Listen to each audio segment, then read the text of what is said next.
Тэгээ 2004 онд бизнесийн удирдлагын мастрын зэрэг Германд яг энэ бизнес хөгжүүлэлт буюу одоо энэ стартап бизнес entrepreneurship гэсэн чиглэлээр MBA entrepreneurship гэсэн чиглэлээр болсон.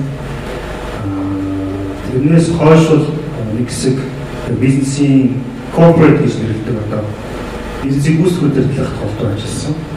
Тэр бас туршлага бодлох зорилготой явсан. Сүүлийн хэдэн жилээр өөрийнхөө бизнесийг эрхлээд явж байгаа. За энэ хооронд бас яг зөвхөн бизнесмен гэлтгүй бизнес аналистийн хувьар ер нь зөвлөхийн хувьар маш олон бизнесийн төслүүдтэй ажилласан. Бизнесийг эхлэх болон цаашаа хөгжүүлж явах төслүүдтэй ажилласан. За Terra Express компани хэдэн он байгуулагдсан бэ? Одоо яг үйл ажиллагаа яг ямар цаг үед явж байгаа? Хамгийн том таны төлшөө дүүшлэгч нар хэм бэ? Terra Express компаниг одоо яг би олчилж төлөвлөж ажиллаж байгаа бизнес. 2010 онд анх бизнесийн санаа 11 онд амжилтсан. Бидний уулуурхай логистикийн чиглэлээр дагнаж ажиллаж байгаа. Яг зорилго бол тухайн үед Монгол улсад ингээд майнинг бум болоод ирэх үед ер нь стартап бизнестэй сүүлийн энэ жил бас нэлээд амжилттай явж байгаа стартап бизнесийн жишээ болох байх гэж бодож байна. Тэгээд энэ майнингийн сервис буюу одоо уулуурхай үйлчлэгээ Монголд ирж байгаа үед энийг бид нэр яг аль хэсгийн монголчууд хийх вэ гэдэг ийм асуулт гарч ирсэн. Ялангуяа тэр дэлхийн түвшний стандарт хангаж яаж хийх вэ? Тэгээд тэр зорилгоор бид байгуулагдсан.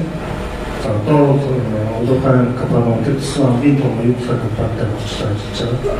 Бидний логистик үйлчлэгээ, агуулгын үйлчлэгээ зэрэг гайлын үйлчлэгээ, тээврийн үндсэн тээвэр чиглэлээр ажиллаж байгаа. Таны компани жилийн эргэлтийн хөрөнгө хэд орчим бэ? Орлуулалт гэсэн үг тийм. Орлуулалт бид нэр одоо нэг өнгөрсөн жилийн тоор $10 сая орлуулж байгаа. Танай компани 2010 оны үед байгуулагдаж байхад яг Монгол ингээл утгагүй эдийн засгийн өсөлт 16% байснаа 30% болно гэж их өөдрөг үе юусэн шүү дээ. Энэ үед тантай зэрэгцээд бас ингээд орсон олон компаниуд байсан уу? Яг тухайн үед өсөлтөө яг энэ тээвэр логистикийн зах зээл яг ямар байдалтай байсан бэ? Миний үед 2009 оны сүүлээс эхлээд ер нь бол гүйцэтгэх удирдлагын ажлаа болоод бизнесээр орсон. За энэс өмнө бол сурсан чиглэлээр өөрийгөө бас тусламжуулаад тодорхой туршлага хөндлөлт гэж үзээд менежментийн ажил хийсэн тийм. Гүйцэтгэх удирдлага Монгол эдийн компани гүйцэтгэх удирдлага хийсэн. За тэгээд за одоо ер нь боллоо гэж үзэж байгаа үедээ хэлэх бизнес ирсэн л таа. Яг гүйцэтгэх удирдлага хийжсэн хүмүүсийн нэг онцлог бол өөрөө яг мэргэжлийн ажил, мэргэжлийн дагуу бүх юм хийдэг, алдах хэрэг байхгүй. Тийм учраас бизнес хийх бас нэг давуу тал үүсдэг юм л дээ. Нэгдүгээр одоо хүний мөнгөнд өрөх юм уу? Тэрийг болгоныг наримжлаад тушаад үзсэн. Хоёрдугаар ингээ алдах хэрэггүй ч гэдэг юм уу? Заавал аливаа нэг мэргэжлийн дагуу аргачлалын үүднээс хийдэг байх ёстой гэдэг учраас бизнесийн хөгжих гэдэг шаардлага гарсан. Тэгээд дээрсүүсүүд яг миний хувьд бол яг одоо ингээд өөрийн сурсан, ажиллаж байсан туршлагатай үзлээд ер нь бизнесийг ингэж хөгжүүлэх ёстой байна гэдэг одоо өөрийн мэдлэг гэх юм уу. Тэрэн дээр тулгуурлаад яг нэг тийм классик маягаар хийсэн стартап бизнестэй. Өөрөөр хэлбэл санаа гаргахаас эхлээд бизнес эхлэх санхүүжилт босгох, хөрөнгө оруулалт босгох чиглэл нь яг сонгодог бизнес явахаар номынхын дагуу гэдэг шиг. За бараг номынхын дагуу гэдэг. Өсөлтөө ямар байсан бэ? Тантай зэрэгцэж олон компани орсон баг тийм үү? Яг тухайд. Terra Express-ийн одоо энэ чиглэлээр маркет лидер одоо бид нэр тээврийн салбарт бол нэлээд олон чиглэлээр жишгийг тодорхойлж байгаа. Мэдээж маркет лидер гэхээр борлуулалтын хэмжээ, үйл ажиллагааны стандарт, боловсон хүчин нэс эхлээд шийд ялангуяа бизнесийн шийд за тэгээд дотоод менежмент процесс төлөвлөлт олон чиглэлээр бид нар бас салбартаа бүлэглэх үйлчлэгээр хийж байгаа. Тэгээд анх үүсгэн байгууллагад мэдээж хүн болон толгойтой хүн болгон тээврийн салбарт орсон байсан. Тэгээд бид нэр хараад ер нь бол энэ хүмүүсийг хийж байгаа нийтлэг арга барилаас өөр илүү урт хугацаанд доктортой өсөлтөх ямар концепт байж болох гэж анализ хийж байгаа ирсэн. Хоёрдуул одоо нийслэл жаа 160 орчим компани байсан. Одоо бас тодорхой хувь дампуурсан байна. Шууд баг 70-80% дампуурсан. Бид нэр бас шинэ бизнес төрөж гарч ирж байгаа бизнесийн хувьд бол одоо энэ зах зээл дээр дистрибьютер тэр тусмаа зах зээлээр тэр үйлээр олон төрлийн жишээ тодорхойлоод өгч байгаа. Ямар нэгэн байдлаар бидний явуулсан хийсэн үзсэн бизнесийн концепт модель байсан болов уу? Таны компани хувь эзэмшигч таны хамтрагч маань бол Чон групп одоо Blue Sky Tower-ыг барьснаар хүмүүс мэддэг те. Чон групп байгаа. Та яг анх хамтрагчаа яаж өөртөө татсан бэ? Та-ийн хооронд яаж анх гэж зорилгоо нийлүүлж хамтраг шийдвэр гаргасан бэ? Энэ процессыг нэг тайлбарлаж өгч. Шинэ бизнес одоо хийж байгаа бүх хүн тулгардаг хэд хэдэн асуудал байдаг. Тэр дотроо мэдээж бизнесийн санааг болгохтой. Тэгээд бизнес төлөвлөгөө бичих ч юм уу, төслөө бичихээс эхлээд цаашаа хөрөнгө оруулалт санхүүжилт тусахад ер нь бол тухайн эзэмшиж байгаа чадвар гэж байдаг. Тэгэхээр миний хувьд бол харьцангуй бизнесийн хувьд удирдлагын хувьд туршлагатай болсон ч гэсэн одоо хугацаанд яг хөрөнгө оруулагч талаас бол тийм туршлагач байгаагүй. Дээрээс нь тийм их хэмжээний анхны хөрөнгө оруулагч байгаагүй гэдэг. Тийм учраас ямар нэгэн байдлаар бизнес гэдэг нь өөрөө хамтын ажиллагаа юм байна. Одоо надад байхгүй ямар чадвар буюу чадварх нөөц ресурс хэн байна вэ? Тэр хамгийн гол асуудал. Тэгээд тийм хүмүүсийг хайсан. Тэгээд энэ олсон контрактчууд чон группын захиралтай. Тэгээд ярилцаад за ер нь бол иймэрхүү шинэ бизнесийг амжилттай хийхэд бол томоохон бизнесүүдийг амжилттай хийхэд бол бас тодорхой чадваруудаа нийлүүлэх хэрэгтэй байна, хамтрах хэрэгтэй байна. Тийм учраас тэгээд яг харахад бол яг нэг юмны хоёр тал харагдсан юм байна.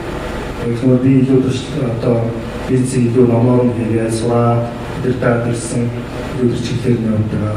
Тухайн бизнесмен ялангуяа анхны үеийн бизнесмен гэж тухайн туршлага хөгжүүлсэн. Дээрээс нь хөрөнгө юм хөгжүүлсэн. Тэгэхээр энэ хоёрыг хамтраад ер нь хийж төгсөн. Ерөөсөө биеийг бол танихгүй хэлсэн гэдэг. Боосод хамтраад тэгээд олон хамтын ажиллагааны зарчмуудыг явуулж тохирол.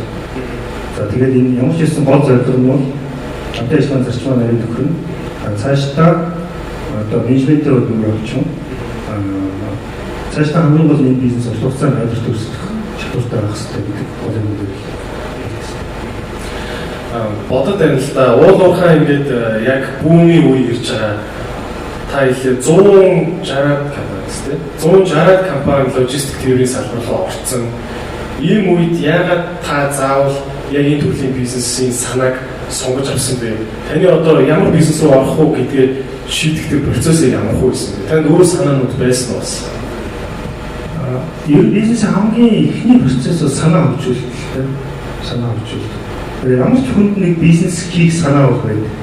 Тэр санаа яаж гарч ирж байгааг үгээр амжилаад үзэхээр их сонирхолтой одоо зүйл гардаг юм л да. Жишээлбэл ихэнх хүмүүс бизнес хийхдээ бид 3-4 зарчмаар санаагаа гаргадаг юм л да. За нэгдүгээр хамгийн түрүүнд me too гэж нэрлэдэг. Одоо би ч бас гэсэн утгаар хүний дуурайх өөрөөр амжилттай явж байгаа бизнесийн концептуудыг хараад за энэ хот бизнес юм хөө гэж шууд байна гэдэг чинь. Тэгээ дуурайх маягаар бизнес санаагаа авах. Хоёрт нь гэвэл өөрөө яг мэрэгчл болон ажиллаж байсан салбарынхаа бизнес юм байна. За тэрнээс гадна бол өөрөө яг үзэж харсан ихтэй харсан юм аа гэдэг хийдэг. Тэгээ энэ гурав бол үндсэндээ их зөвхөстэй. Гэхдээ зүгээр энэ үед юу гэж бодсон гэхээр санаа дээр нэг санаа гаргахад нэг баримтлах нэг хэд хэдэн зарчим байх хэрэгтэй юм шиг.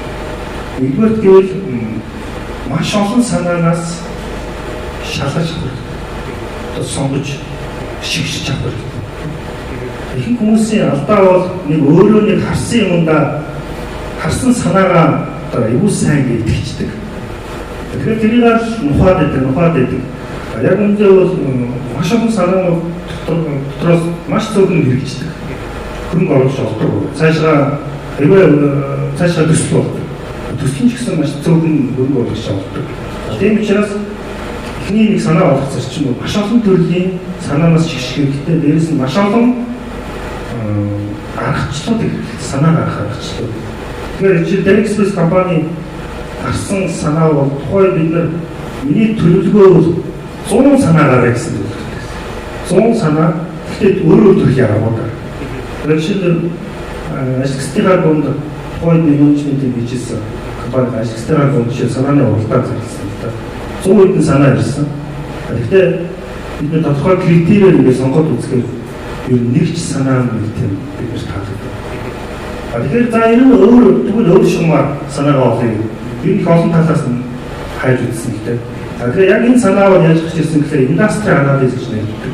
Салбарын анализээс гарч ирсэн. Өөрөөр хэлбэл хүнсний дэд хөтгөн байна. Энэ дотроо гол салбарууд байна. Аль салбарт нь илүү одоо зах зээлийн потенциал, өсөлтийн потенциал байна. Хамгийн гол нь тэр салбарын байдал, хамгийн гол нь өсөлтөөний байдал, одоогийн хүмүүсийн ажиллаж байгаа хэм маяг, энэс өөрөө бид нар бизнесийн концепт гаргаж чадахгүй юу гэдэг нь тэгээд 100 гаргаж чадаагүй 70-80 санаагаа тэрнээс 10 болгож цөөрүүлээд дөрөвтэй нь бол нэлээд сериус ажилласан. Дөрөвтэй ажиллаад тэгээд дөрвөөс нь үсэндээ шигшиж үлдсэн санаа. Салбаруудын хувьд яасан бэ? Та салбараа яаж сонгосон бэ? Өөр та ямар салбарууд таны одоо сонголтууд байсан бэ? Ерөнхий салбарын хувьд хоёр том салбар байгаа юм л та. Тэр нь бизнес to бизнес салбар. Нөгөөх нь консюмер маркет. Тэр үеийн гаргаж ирсэн прогнозоор одоо ч гэсэн тийм байгаа гэж бодож байна. Ер нь бол Монголд хэрэглээний зах зээл бол лимиттэй, хязгаартай. Яг 3 сая хүний одоо хүний тооноос хамаарсан хэрэглээний юм хэрэглэдэг. Өөрөөр хэлбэл нэг өдөр хүн болгон дараад явах гэж бодоход 3 сая хос удаа л үүсчих шиг байна. Эсвэл одоо өдөртөө хүн 2 шингэл юм 2 литр уудаг гэж өдөр одоо нэг хүн жилд бол 7-8 зүйл гэдэг шингэл зүйл. Тэгэхээр энэ маркет потенциалыг ингээ хараад үзэхээр урт хугацаанд өндөр өсөлттэй ийм зах зээл бол хэрэглээний зах зээл бага байсан. Тэгээд Монголын уулуурхай майнинг бумын гол одоо тухайн үед $5 тэрбум байсан. Ойрын жилүүдэд нэг 30-40 тэрбум доллар болно гэж үзсэн. Энэ зах зээлийн ихэнх хувийн тэр бизнес to бизнес буюу corporate to corporate зах зээл дээр гарч ирсэн. Өөрөөр хэлбэл тэр уулуурхай бүм болоход уулуурхай компаниудад үзүүлэх үйлчлэгээр өөр байна.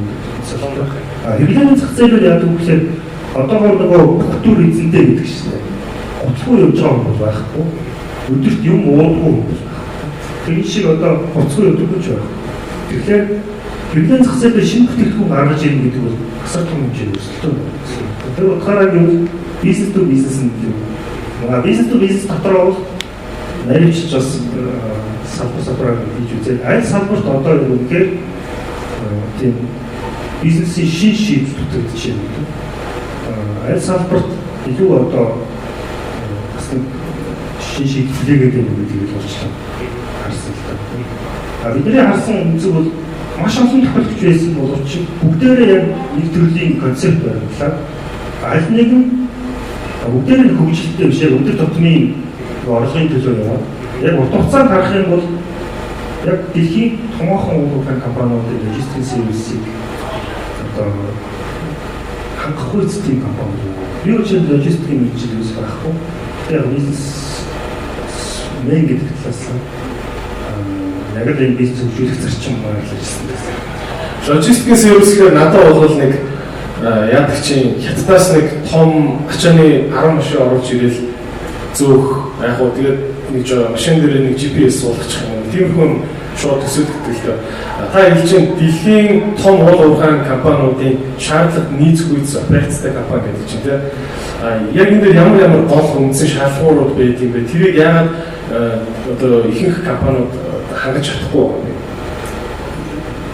Тэгэхээр яг ер нь бол зах зээл хэрэглэгч аягүй чухал гэсэн одоо зүйлийг хүмүүс мэддэг боловч яг бизнес хөгжүүлэлт хийхдээ зах зээлээс хамаарсан санаа хөгжүүлэлт, зах зээлээс судалсан ийм бизнесийн концепт гаргах юм бага. Өөрөөр хэлбэл одоогийн хий гэж бодсноо хийж байгаа болохоос яг зах зээлээ нарийнчилж нэг үрчлэн яг юу хэрэгтэй байна вэ гэдгийг анхаарч чаддаг юм шүү. Жишээ нь ялангуяа бизнес төр бизнес зах зээл, ууларгай сервисийн хувьд бол нэг гол зүйл бол ерөөсөө дэлхийн түвшинд байх ёстой бүтээгдэхүүн үйлчлэгээний түвшин одоо бидний хийж байгаа түвшин хоёр ямар гэв байна вэ гэдгийг ер нь бизнес төр бизнес гэлтгүү хэрэглээний зах зээл дээр ч гэсэн ийм маш чухал юм шүү. Бидний бизнес хөгжүүлэлт гэдэг нь өөрөө тодорхой хэрэгцээ дээр тулгуурлаж гарч байна. Тодорхой асуудлууд дээр тулгуурлаж гарч байна. Тэгэхээр бид нар эхний хэлжинд яг ямар бизнес ирээдүйд чухал вэ гэдгийг хэрэглэгч таасаа мэдхэд бол энэ гайпыг олж байгаа. Тэгэхээр бид нар ингээд анализыг үзэхэд нэлээд том гайп байна. Өөрөөр хэлбэл дэлхийн түвшний одоо бенчмаркийг үзэхэд стандарт за дэвийн салбартаар ийм байх хэрэгтэй. Одоо манай ийм эсвэл одоо хүнсний салбар дээр ийм байна. Манай ийм гэж гэдэг. Тэгэхээр мэдээж бидний дэлхийд дээр байхгүй цаашин үйлчлэгээ хийж чадахгүй бол энэ зөв сайгуур олж харах хэрэгтэй. Тэгээд бидний тэр түвшний бизнесийн хөгжүүлэлт хийх юм бол тэр бизнесмен өөрөө хэрэглэгчдийн эрхлэлийг хангахаас гадна одоогийн явж байгаа өрсөлдөөний түвшнээс одоо өөр байх гэсэн. Жишээ аваад хэлвэл нэг хамгийн том хоёр шаардлага яг юу гэсэн бэ? Логистик компаниуд одоо ууларгай компаниудаас ирж болох. Үнэхээр компани хэлбэл маш олон шаардлага байсан л та. Яг гэвэл жишээлбэл дэлхийн түвшний компаниуд асар өндөр аюулгүй байдлыг шаарддаг. Тэгэхээр манай компаниудын хувьд яг л аюулгүй байдлаар мөнгө зархаар доогийн зардал өссөн гэж үзээд тэрнээ мөнгө зарах чинь. Эсвэл манай компаниуд сервис мейнтенс гэж нэгдэг одоо засвар үйлчлэг засвар хийдэг, эвдэрхээр засдаг болохоос өмнө нь мейнтенс үйлчлэгээ юусэн хийдэг. Тийм учраас эвдэрлэгтэйгээс гадна асар хэмжээний өндөр эрсдэлтэй. Зөвхөн энгийн жишээ л энэ хоёр жишээ. Ер нь бизнесийн хувьд ялангуяа бизнес төр бизнес зах зээлийн хувьд асар хэмжээний хөгжүүлэлт шаарддаг. Solution based гэж нэрлэдэг. Шийдэл шаарддаг. Тэр шийдэл дээр тухайн компани өөрөө яг одоо сайн ажиллах хэрэгтэй. Манай шинэ бизнесүүдийн хувьд боловсрол нэг том асуудал юм алдаа юу гэдэг вэ? Яг зах зээл дээр таарсан бүтээгдэхүүн хэрэгжүүлэлтээ яг тултлан хийж чадаагүйгээр шууд борлуулалтанд гараад. Борлуулалтаа яараа мөнгө олоход яараа хэлчихдэг. Гэтэл бүтээгдэхүүн үйлчлэгийн тэр хэмжээг хэмжиж чадаагүй. Та хүмүүсийн хувьд одоо өнөөдөр ингээд та чинь 10 сая долларын борлуулалттай стартап компани ингээд босгоод ажиллаулаа явж байна. Магадгүй та анхныхаа том гэрээг хийхдээ нэг гэртээ ингээд шалгаас салсан ч юм уу байх те. Мөн үнэндээ зэрэгцээ та зөвхөн хувь энтерпренeur хүнийхээ хувьд яг анхны бизнес руу орж байхдаа хэрэг айцтай байсан бэ? Танд эргэлзээ байсан. Та энэ сэтгэл зүгээ яаж контролцсон бэ? Хувьд. Юу бизнес хийж байгаа өмнө нь би жишээлбэл тодорхой албан тушаал хариуцаад явж байгаа бол мэдээж тодорхой албан тушаалын хүрээнд бол хариуцлаа. Тэгэхээр бизнесмен хүний бол үнэхээр асар том ялгаатай зүйл бол бизнесмен хүн гэдэг тухайн одоо үйл ажиллагаа хийснээс хойш хэмжээний одоо хөрөнгө оруулалт санхүүжилт авах. Мөн партнеруудтай тодорхой хэмжээний партнер байна. Тэр нь одоо ханганы эвлэгчээс ихэд дээрээс нь ажиллах. Энэ болгоны ингээд бодохоор асар хэмжээний хариуцлага гэж асар хэмжээний хариуцлага. Тэгэхээр зарим тохиолдолд хүмүүс өөрийнх нь 100% хөрөнгөж байж болно. Гэхдээ ер нь бизнес эрхлэхэд маш чухал нэг зүйл нь ерөөсөө бизнесийн анхны вижнээ бодохдоо энэ бизнесийг яах гэж байгаа юм бэ гэдгээ бодоод бизнес хийснээр ямар хэмжээний хариуцлага хүлээж байгаа гэдгээ маш их ухамсарлах хэрэгтэй шүү. Тэр утгаараа гэвэл маш их айцтай байхгүй маш их айцтай гэсэн. Би өөрөө алдаж фейл хийхээсээ илүүтэйгээр би хөрөнгө оруулагчдын итгэлийг алдах. Эсвэл мэдээж хүн тодорхой хүмүүс ажиллаж байгаа тэр хүмүүс ажиллахгүй болоод явуулж гисэн. Миний хувьд асар том итгэл алдсан. Эсвэл одоо цаг хугацаанд бэлтгэн хэлж байгаа мөнгөийг төлж чадахгүй байна. Тийм учраас айц асар хүсдэг. Энийг нөхөх гол зүйл нь мэдээж бизнес эрхлэх гэж байгаа бол үнэхээр маш их хэмжээгээр одоо боловсролт ажиллах хэрэгтэй. Ялангуяа эрсдлийг үнэлэх, ирээдүгээ одоо тодорхой стационар гаргаж ирэх, амжилтынхаа хүчин зүйлсүүдийг зөв тооцох, ялангуяа тодорхой төрлийн чадваруудаа зөв хөгжүүлэх, яаж зах зээлийн урт хугацаанд амжилттай ажиллах уу гэдэг аргументуудаа маш сайн гаргаж ирж бизнес хийх.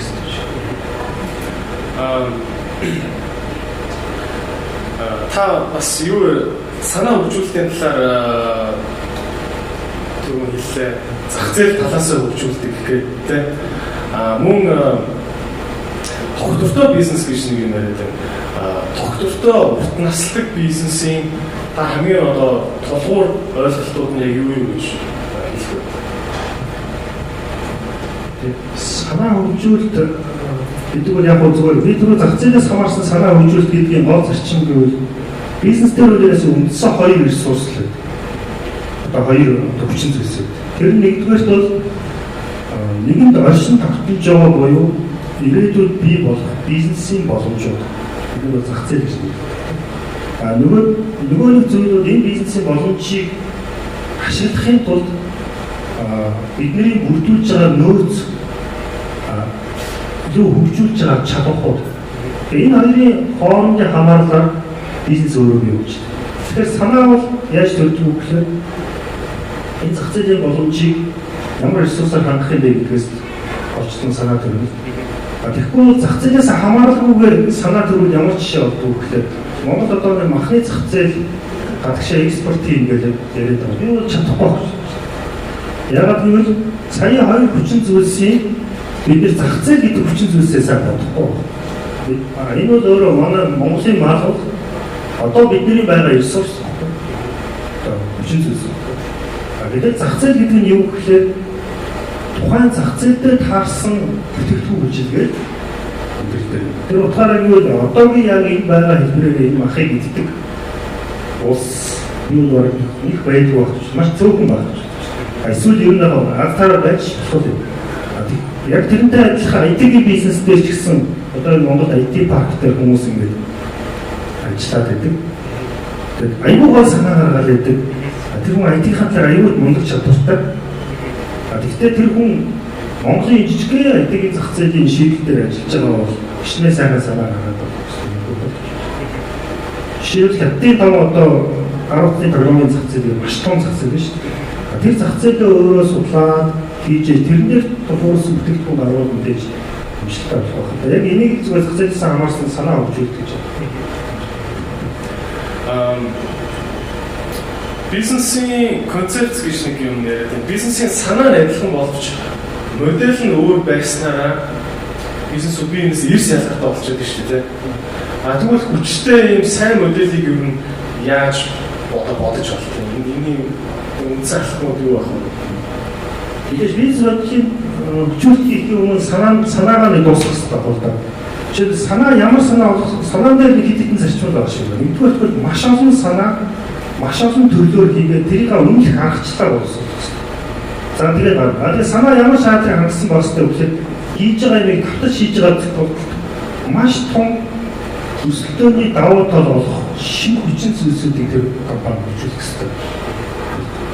За энэ санаа хөгжүүлсэний дараа бизнес модель хөгжүүлэх болно. Бизнес модель хүмүүс их тийм юу гэж бодоод байт юм шиг байна. Айгуу тийм модель гэхээр нэг алсын зүйл гэж боддог. Бизнес модельүүд маш энгийн зүйл. Саяын бизнес дээр байгаа зах зээлийн боломж тэрийг яг орлого олох бол орлогын модель болгож хувирах гэж нэрлэдэг. Орлого олох боломж болгож хувирах процесс нэг талдаа. Нөгөө талдаа тухайн өөрийн тэр татсан хөрөнгө оруулалтыг яг бүтээгдэхүүн үйлчилгээ болон бизнесийн процессороо дамжуулаад илүү чадах болгож хувирах. Энэ хоёр процессыг үндсэндээ бизнесийн модель хөгжүүлэх алхмууд байна. Тэгээ энэ хоёрын дундаас юу гэдэг вэ? Нэг талаасаа орлого олох боломжийг цаашаа орлуулалтын систем, харилцагчийн менежмент, хэрэглэгчийн менежмент, тэгээд ингээд задраад явчихна. Нөгөө талаа бизнесийн процесс нь өөрөө бүтээгдэхүүн хөгжүүлэлт тэгээд хүний нөөцийн бодлого гэх бүх төрлийн чадвар хөгжүүлэлт. Энэ хоёрын зөрүүгээр дунд нь юу байна вэ гэхээр нөгөө тухайн компани үн цэний амлалт гэж нэрлэдэг гэдэг.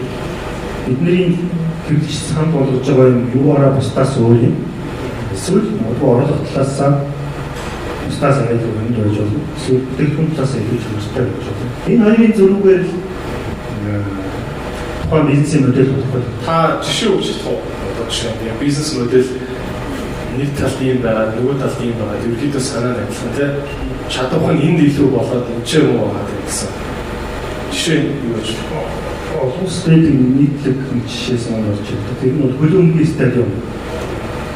Хөлбөмбөгийн стадиум шиг хажуудын дахиад стадиум байж бодоход бусдаас юугаараа давуу юм бэ гэдэг бизнес модель талаас нь яаж харах вэ гэхээр нэгдүгээр орлого болох загвар. Орлого олох загварын нэгдээ борлуулалтын систем буюу зах зээл тэр зорилт бүлэгтэй би ямар аргаар холбогдох вэ? Тэр хөлбөр. Өөрөөр хэлбэл манайх тойрсон 100,000 хүнтэй хот байлаа гэж үү. Тэндээс хөлбөмбөг сонирхогч 20,000 хүнтэй байлаа гэж үү. Тэр 20,000 хүнтэй ямар нэгэн байдлаар мэдээлэл хүргэхгүй юу, контакт авах маягаар тэр танил байдлыг юу вэ? Энэний дараа тэрийг зарах нэг схем биш. Онлайнаар уу, тиктээр уу. Энэ хэсгээ хөгжүүлэлт хийж байгаа зүйлийг бол орлого хөгжүүлэх шиг. Нөгөө хэсэгт нь бол ихээр нь яг юу санд болгож байгаа юм бэ? Одоо бусдаас ялангуяа бусдаас юу илүү санд болгож байгаа? Илүү хүчтэй байх юм уу? Илүү одоо гоё хэсэг бүрдэх юм уу? Илүү гоё тоглолтуудыг зохион байгуулах юм уу? Илүү имиж менежмент илүү гоё байх юм уу? Өнөөдрийн байдлаар илүү зүйлүүдийг хөгжүүлж хийж байгаа. Бизнесийн чадвар хөгжүүлэлт гэж яриад байна. Их олон сегмент дээр чадвараа хөгжүүлж одоо илүү өсөлт чадварынхаа дархлааг сайжруулж байна тийм. Танай компанийн хувьд жишээ нь иймэрхүү ямар жишээ нь одоо яаж юун дээр чадвараа хөгжүүлж байгаа? Түрүүгээ дурдчихсан ер нь бол ямар нэгэн байдлаар бизнес хийж байгаа бол эхний суурь нь зах зээл гэж. Өөрөөр хэлбэл хэрэгчдээс юу илүү хүсэж байна уу гэдгээ бид нар ихний хэмжээнд чинь ямар ч хэсэн тодорхойлох хэрэгтэй. Дараа нь тэр нь таарсан хөгжүүлэлт хийгээд одоо чадварын хөгжүүлэлт хийнэ. Монголын компаниуд дээр нэлээд төвөөрөл гардаг зүйл бол за зах зээл дээр гарч ирлээ. Тодорхой хугацаанд дараа хэрэглэгчдийн одоо тодорхой үйлдэлтэй болчихно. Нэрийг одоо хэрэглэдэг юм тодорхой хүмүүстэй болчихно. За тэгээд тэрнээс цааш бизнес хөгжүүлэлтийн процесс нэлээд зогсчихдог. Яг нэг төлөвлөлтийнхаа давлалтаа хийхдээ гэтэл бизнесээр гол анхаарах ёстой зүйл гэвэл ерөөсөө тэр урт хугацаанд өсөлт чадварыг бий болгож байгаа гол чадваруудыг баян өсөлтөгчдөг харьцангуй хөгжүүлж байгаа. Бидний хувьд бол түрүүнд дурдсан 10 төрлийн ерөөсөө энэ бизнесийн амжилтыг тодорхойлж байгаа хэрэглэгчтэй манай хэрэглэгч хүсэж байгаа 10 хүчин зүйл байгаа гэж үздэг байхгүй. Тэрийг ямар нэгэн хэлбэрээр бусдаасаа илүүгээр хийхэд бол бид тэрэн дээр нэг үржлэн төслийн маягаар хийж байгаа. Өөрөөр хэлбэл өсөлтөний талаас ингээд харах юм бол эсвэл хэрэглэгч талаас харах юм бол ямар хүчин зүйлс байна вэ гэдэг нь тодорхой. Тэрийг хугацааны хөгжүүлэлт төслийн маягаар хөгжүүлдэг шаардлагатай. Миний ойлгож байгаа зүг үү? Одоо жишээ нь компаниудын нэг орлого жигдэрнэ гэж ярьдаг тийм. Ямар ч үсэн орлого нь ороод идэг хүмүүс нь цайлангаа авч ирдэг юм болчдөг. Ингээд ийм эргэлтэнд оруулаад орхих биш. Энэ дотроо жижигхэн ямар компани чинь том давуу талыг бүрдүүлж байгаа механизмууд байна. Энэ болгон дээр тогтмол төслийн хэлбэрээр хөгжүүлэлтүүдийг хийж явж явах хэрэгтэй гэж ойлгоод зүг. За тэгвэл стартапуудад нэг гардаг их том асуудал байна л да. За юуны өмнө ямар ч гэсэн залуусаа бүгдээ бит хоёрын яриа бол дуусна. Тэгээд энэний дараагаар асуулт хариултын хэсэг байгаа шүү. Тийм болохоор асуух зүйл байвал тэнд цаг байгаа шүү гэдгийг мэдгдээ. За стартап компаниудын хувьд шинэ зах зээлийг нээдэг тийм шинэ хэрэгцээ болж хардаг, шинэ бүлэг хэрэглэгч нарын нөхөөгөө байгаа хэрэгцээг хараад тийшээ дайрч авдаг тийм. Гэхдээ хөрөнгө оруулагч асуудаг шүү дээ. Зах зээлийн чинь хэмжээ юу юм? Наад чинь найдвартай зах зээл юм уу гэдэг ингээд зах зээлийн талаар ингээд баримт асуугаад байдаг.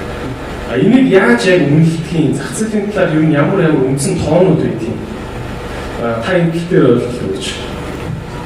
Борлуулалтаас эхлүүл зүгээр байх гэж бодож байна. Ер нь бол шинэ бизнес эсвэл жоохон эхлээ явж байгаа хүчин бизнесийн хувьд ч гэсэн хугацааны дараа ингээд ер нь өөрийнхөө олж харсан юм аа хэмжээнд дуусаад ирдэг. Одоо борлуулалт төлөвтэй болоо. Тэгэхээр борлуулалт үндсэндээ 3 хүчин зүйлсээс маш их хамаарч байгаа юм. Нэгдүгээр гэвэл тэр зорилттой хэрэглэгчийн бүлгээ яг одоо яаж тодорхойлсон юм бэ? Олон дээр тодорхойлсон бол тэднэртэйгээ ядаж нэг контакт үүсгэсэн. Одоо борлуулалт системд хамгийн чухал нөгөө sales visit гэдэг.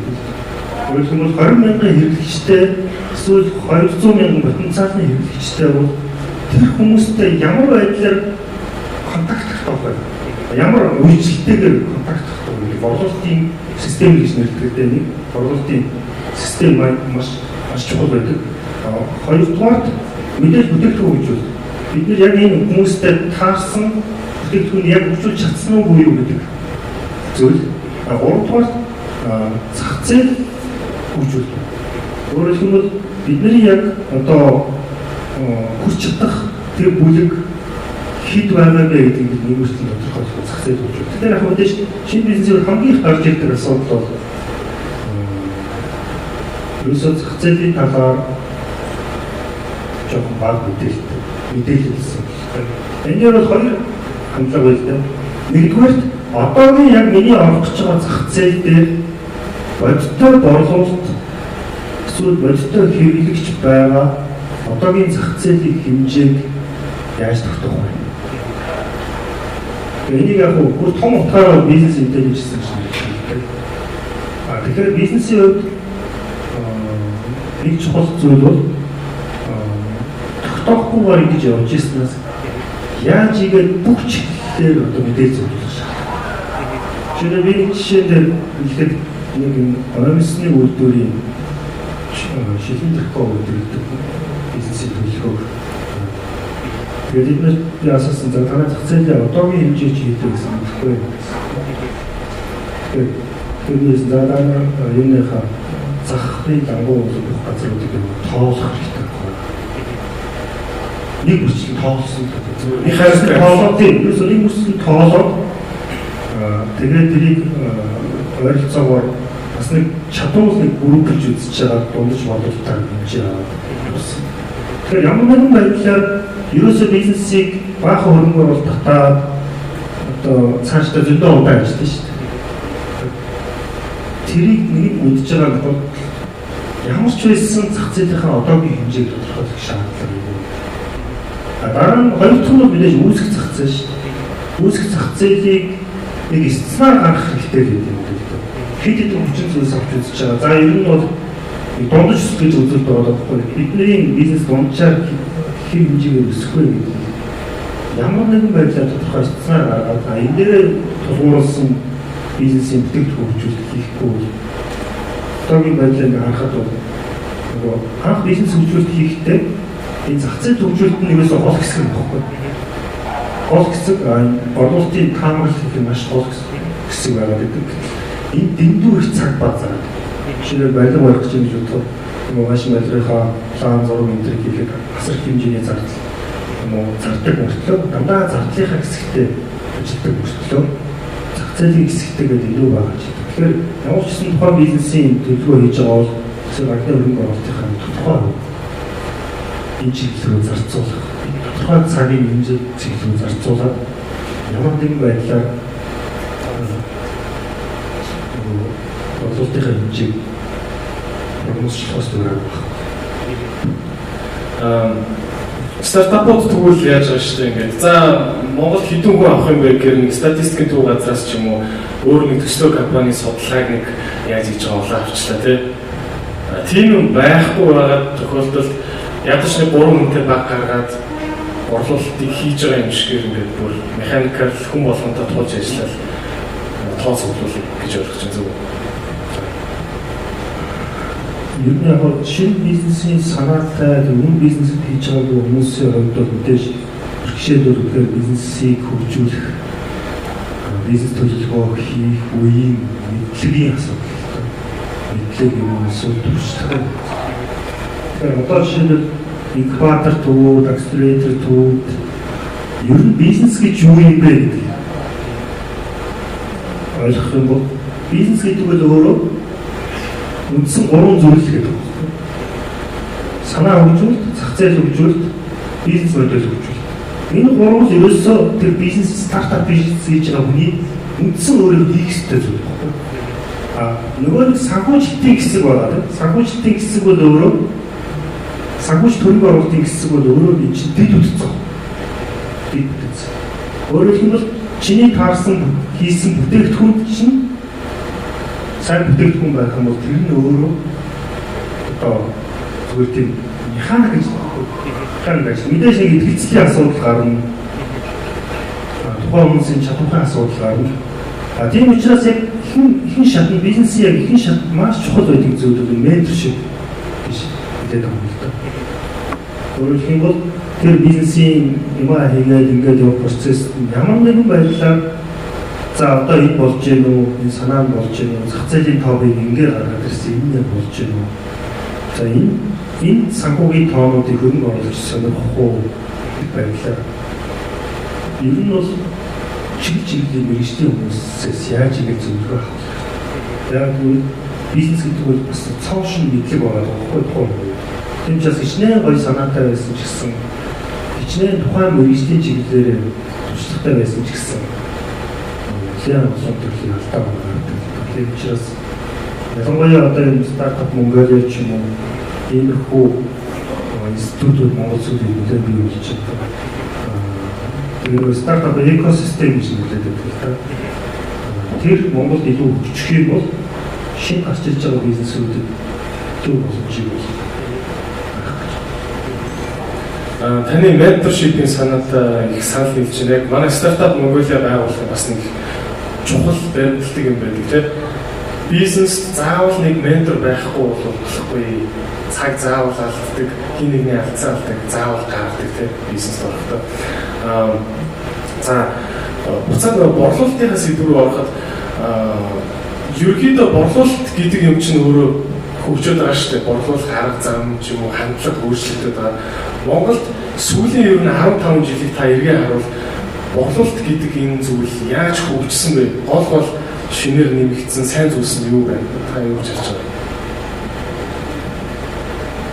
Борлуулалтад ер нь 4-5 жил ноцлогдсон л да. Хожим компанид захирал байж байгаа дараа нь трейдинг гэдэг компани шинээр үүсгэн байгуулж тэр компани концептыг хийгээд ер нь одоо энэ явж байгаа борлуулалтын систем дээр ажилласан л да. Тэгэхээр тэр талаас ингээд гараад ирэхэд борлуулалт ерөөсөө бизнес өөрөө нэг тийм 4-5 гол зүйлүүд байгаа. Тэр санаа гаргалтай, зах зээл хөгжүүлэлт, бизнес модель хөгжүүлэлт. За энэ дараа нэг талаар борлуулалтын систем хөгжүүлэлт, нөгөө талаар бизнесийн процессыг хөгжүүлэх гэсэн 4-5 гол хүчин зүйлс ерөөсөө бизнесийн цаашдаа урт хугацааны амжилтыг тодорхойлж байгаа. Тэгэхээр борлуулалтын дээр ямар чухал юм байна гэвэл нэгдүгээр зах зээл талаасаа нөгөө бидний борлуулалтыг авч чадах тэр хэсгийг тодорхойлох. Одоо маркетингийн ойлголтоор бол таргет групп гэдэг юм. Тодорхойлох хэрэгтэй. Өөрөөр хэлбэл 1 сая хүнтэй хот гэж бодох сая 300 мянган хүнтэй. Яг биднээс потенциалны энэ бүтээгдэхүүн хэрэглэх хэдэн хүн байна вэ гэдгийг ойролцоогоор ч гэсэн өөрөө ингээд хасах зарчмаар явдаг л да. Жишээлбэл алкоголн дээр бол бүгдийг хасаад ингээд гэдэг. Тийм ч бас хасах зарчмаар явсаар байгаа саяас ингэж хассаар байгаа 20 мянган, 50 мянган хүн ингээд яг үлдээ. Энийг бол яг зорилт төрөв гэж нэрлэдэг байна. Тэгэхээр за одоо энэ дээр яг бид нэг борлуулалтын систем яаж хийх вэ? Тэгэхээр 3-4 асуудал байна. Нэгдүгээр гэвэл 50 мянган хүнтэй ямар нэгэн байдлаар одоо мэдээлэл бүтээгдэхүүнчдийн талаар одоо communicate гэж нэрлэдэг байна. Маркетинг дээр нэг 3 үндсэн ойлголт. Бүтээгдэхүүн хөгжүүлэлт, хэрэглэгчийн менежмент, брэнд менежмент. Энэ маркетингийн сүүр 3 ойлголт. Энэ 3 ойлголт нь юу гэхээр бүтээгдэхүүн хөгжүүлэлт гэдэг бол тодорхой одоо зах зээл бидний одоо хэрэглэгч зориулсан бүтээгдэхүүн. Энэ бүтээгдэхүүн. Хэрэглэгчийн менежмент гэдэг нь үндсэндээ явандаа борлуулалтын ямар системээр тэр хүнтэй хандах уу гэдэг юм. Брэндинг буюу одоо маркет коммуникашн гэдэг нь. Маркет коммуникашн гэдэг нь брэндинг гэсэн гурван зүйл байна. Тийм ч бас борлуулалтын хүрээд ихэж шийдэх юм бол маркет коммуникашн буюу 50,000 хүн би ямар замаар мэдээлэх вэ? За нэгдүгээр маркет коммуникашн буюу борлуулалтыг бүтээгдэхүүний мэдээлэл. За хоёрт нь бол яг борлуулалтын контакт буюу энэ 50,000 хүнтэй би ямар үйлчлэлээр хэдэн удаагийн борлуулалтын контакт хийх вэ? Энийг бол эртний зах зээл бол sales visit гэж нэрлэдэг. Жишээлбэл одоо 3,000 дэлгүүр байгаа. 3,000 дэлгүүрт аль дэлгүүрт нь хэдэн удаа 7 хоногт ямар нэгэн байдлаар борлуулалтын контакт үүсгэх. Гуравт нь борлуулалтын ярилцлага. Борлуулалтын ярилцлага. Тэр контакт үүссэн хүнтэйгээ яаж ярилцлах вэ? Тэгэхээр 50,000 цаад эмгэгчид тодорхойллоо. Зүгээр дэлгүүрээр зардаг 3,000 тодорхойллоо. За тэрнтэй таарсан тэр борлуулалтын контактын борлуулалтын захиалга гэж нэрлэдэг юм. Борлуулалтын захиалгыг яаж авах вэ гэдэг тэр системийн одоо call center байна. Энэ маш олон төрөлтэй байна. Бичлэн байна. Бичлэн гэдэг бол хамгийн үнэтэй систем. Call center байна уу? Ямар нэгэн байдлаар борлуулалтын контакт авах. Борлуулалтын ярилцлага тэрний хүрээнд борлуулалтын ярилцлага. Тэгэхээр market communication, sales visit буюу sales contact, sales talk буюу борлуулалтын ярилцлага. Тэгээд энэ гурван зүйлийг яаж хийх үү гэдгээ тухайн бизнесийн хувьд яг бүтцийн хувьд гаргана гэдэг нь өөрөө борлуулалтын систем. Тэгэхээр энийг л хамгийн гол нь хараад байхад бол стартап бизнесээр гардаг үндсэн асуудал энэ гурвыг яг системтэйгээр хийж чадахгүй болоод одоо энэ чинь даатгын зах зээлээр авах юм бол 300,000 машин эзэмшигч байна. Улаанбаатарт сая 300,000. Тэгэхээр 300,000 хүн бол миний яг даатгалын potential customer-уудын зорилго болов уу? Тэгэхээр 300,000 хүнтэй яг ямар замаар ядаж нэг удаа мэдээлэх үү гэдгээ хэлж байгаа. Энэ бол маркетингийн маркет коммуникашн буюу зар сурталчилгаа, PR, бүх юмний чинь гол бодлогын эндээс төлөвлөсөн. За 5,000 хүнд болохоор флайер тараа 2,000 хүнд сэтгүүл явна. За 100,000 хүнд сошиал медиагаар 100,000 нь ямар нэгэн байдлаар тодорхой инструментуудын маркетинг инструментуудыг ашиглаад тэднэртэй ингэж коммуникашн үүсгэсэн. За дараа нь яг борлуулалтын ярилцлага гэдэг бол яг нөгөө борлуулалтын контакттэй борлуулалтын ярилцлага гэдэг чинь тэгэхээр бол нөгөө бүтээгдэхүүн үйлчлэгээ болон манай компанийн талаарх хэрэглэгч төх хийжмэл бүрэн мэдээлэл борлуулалтын ярилцлагын нөгөө поинтууд байна. Тэрийг бий болгох хэрэгтэй. Тэгээд тэр 50,000 хүнтэй одоо за шинэ даатгал жилд магадгүй 2-3 контакт болох. Бидний зах зээл дээр бол дэлгүүртэй бол 7-2 очиж цааш авдаг. Тэгэхээр энэ гурван шийдчил үндсэндээ борлуулалтын нэлээд одоо борлуулалт дээр та хэллээ одоо за sales visit буюу ямар ч байсан communication хийж чинь те очоод юм ярьж чинь. Тэгэхээр нэг яг sales talk гэж яриад байгаа. Яг борлуулалтын тэр яриагаа юм гэдэг. Тэгвэл одоо том компаниуд жишээ нь 300,000 хүнтэй борлуулалт хийхэд за 100 борлуулагч 50 борлуулагч байхаар энэ чинь sales token ингээд утгаа алдах юм биш үү те. Энийг яаж өрн компаниуд ингэж стандарт барьд юм бэ? Борлуулалтынхаа яриаг. Жишээлбэл Улаанбаатар хүнсний бараандаа жишээ Улаанбаатар хотод 9,000 дэлгүүр. Тэгээд сая нэг апуурын шинээр хамт 3,000 алкогол зардаг. Тэгэхээр манай компаниудын хувьд одоо энэ үргэлжлэлийн бараа зардаг компаниудын ямар челленж байдаг вэ гэхээр нэг бодлооны төлөвлөгч 30-аас 40 газартай харьцдаг бол 70-аас 80 бодлооны төлөвлөгчтэй байж 7 хоногт нэг удаа борлуулалтын ярилцлага хийх шаардлагатай болох юм шүү дээ. Яг тэрнтэй адилхан саяын 400,000 автомашин хэрэглэгчтэй бол бүс хэцүү. Яг тэгвэл sales talk буюу борлуулалтын ярилцлага чинь ямар нэг стандарттай байна. Би нэг зарчимтай болсон шүү дээ. За одоо манай компани ийм компани гэдэг. За ийм бүтээгдэхүүний танд гэж яана гэдэг. Тэр борлуулалтын аргумент гэж нэрлэдэг аргументуудыг дурдсан шүү дээ. Манайх яагаад сонгох ёстой юм гэдэг дурдсан шүү дээ. 3-4. За манай улс бол хамгийн зэнгэг ус учраас ч гэдэг юм хэрэг үүдэг. Тэгэхээр энэ бол харахад жишээлбэл сая хувьд бол нэлээд их тийм зардалтай юм болж байгаа. Өнөөдөр Монголд Улаанбаатар хотод иргэдэл компаниудаас бүх дэлгүүртэйгээ харьцдаг компани маш цөөхөн. Тэгэхээр энийг яг бодлогын ярилцлага бол маркетингийн нөгөө нэг маркет коммуникашн хоёр ямар ялгаатай гэвэл маркет коммуникашн буюу зах зээлийн харилцаа холбоо гэдэг бол тухайн бүтээгдэхүүний мэдээлэл өгч байгаа. За одоо шиг Monaco ус байна. Ямар ч гэсэн нэг хүнд бол ядаж нэг удаа мэдээлэл өгөх бол хангалттай байхгүй. Энэ маркетинг. Энэний дараа бодлогын ярилцлага энэс ялгаатай нь юу гэхээр шууд худалдан авах нөхцөлийг бүрдүүлсэн байна. Энэ бол хоёр мэдээлэл өгч шүү дээ. Энэний дараагийн мэдээлэл бол за та ийм үнэтэй энэ газруудаас ингэж сонгож авах боломжтой.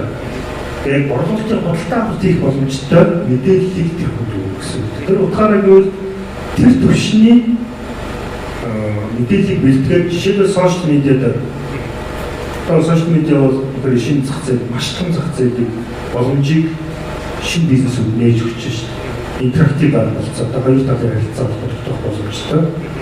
Тийм учраас ямар нэгэн байдлаар борлуулалтын саналыг 400 мянган хүн рүү яаж явуулах вэ гэдэг арга байна. 400 мянган хүн яаж таниулах вэ гэдэг арга маркетингийн хүрээнд олсон бол одоо борлуулалтын хүрээнд 400 мянган хүнд борлуулалтын санал байна. Тэр группээ ингэж группж байгаа тодорхой хэсэг нь бол одоо ямар ч байсан буцаж контакт тогтоох боломжтой байна. Тэр борлуулалт нэг зарчим бол байгаан нэг л авна шүү дээ. Байхгүй дагуу дээр өгөх нь авч чадахгүй эсвэл хүргэлтийн асуудлыг логистик асуудлыг шийдэх хэрэгтэй.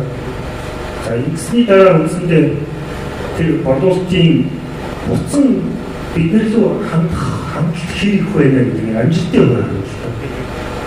Жишээлбэл энэ нэг жишээ над санаа болж байгаа юм. Европт нэг эмэгтэй хүний оромсны юм байна.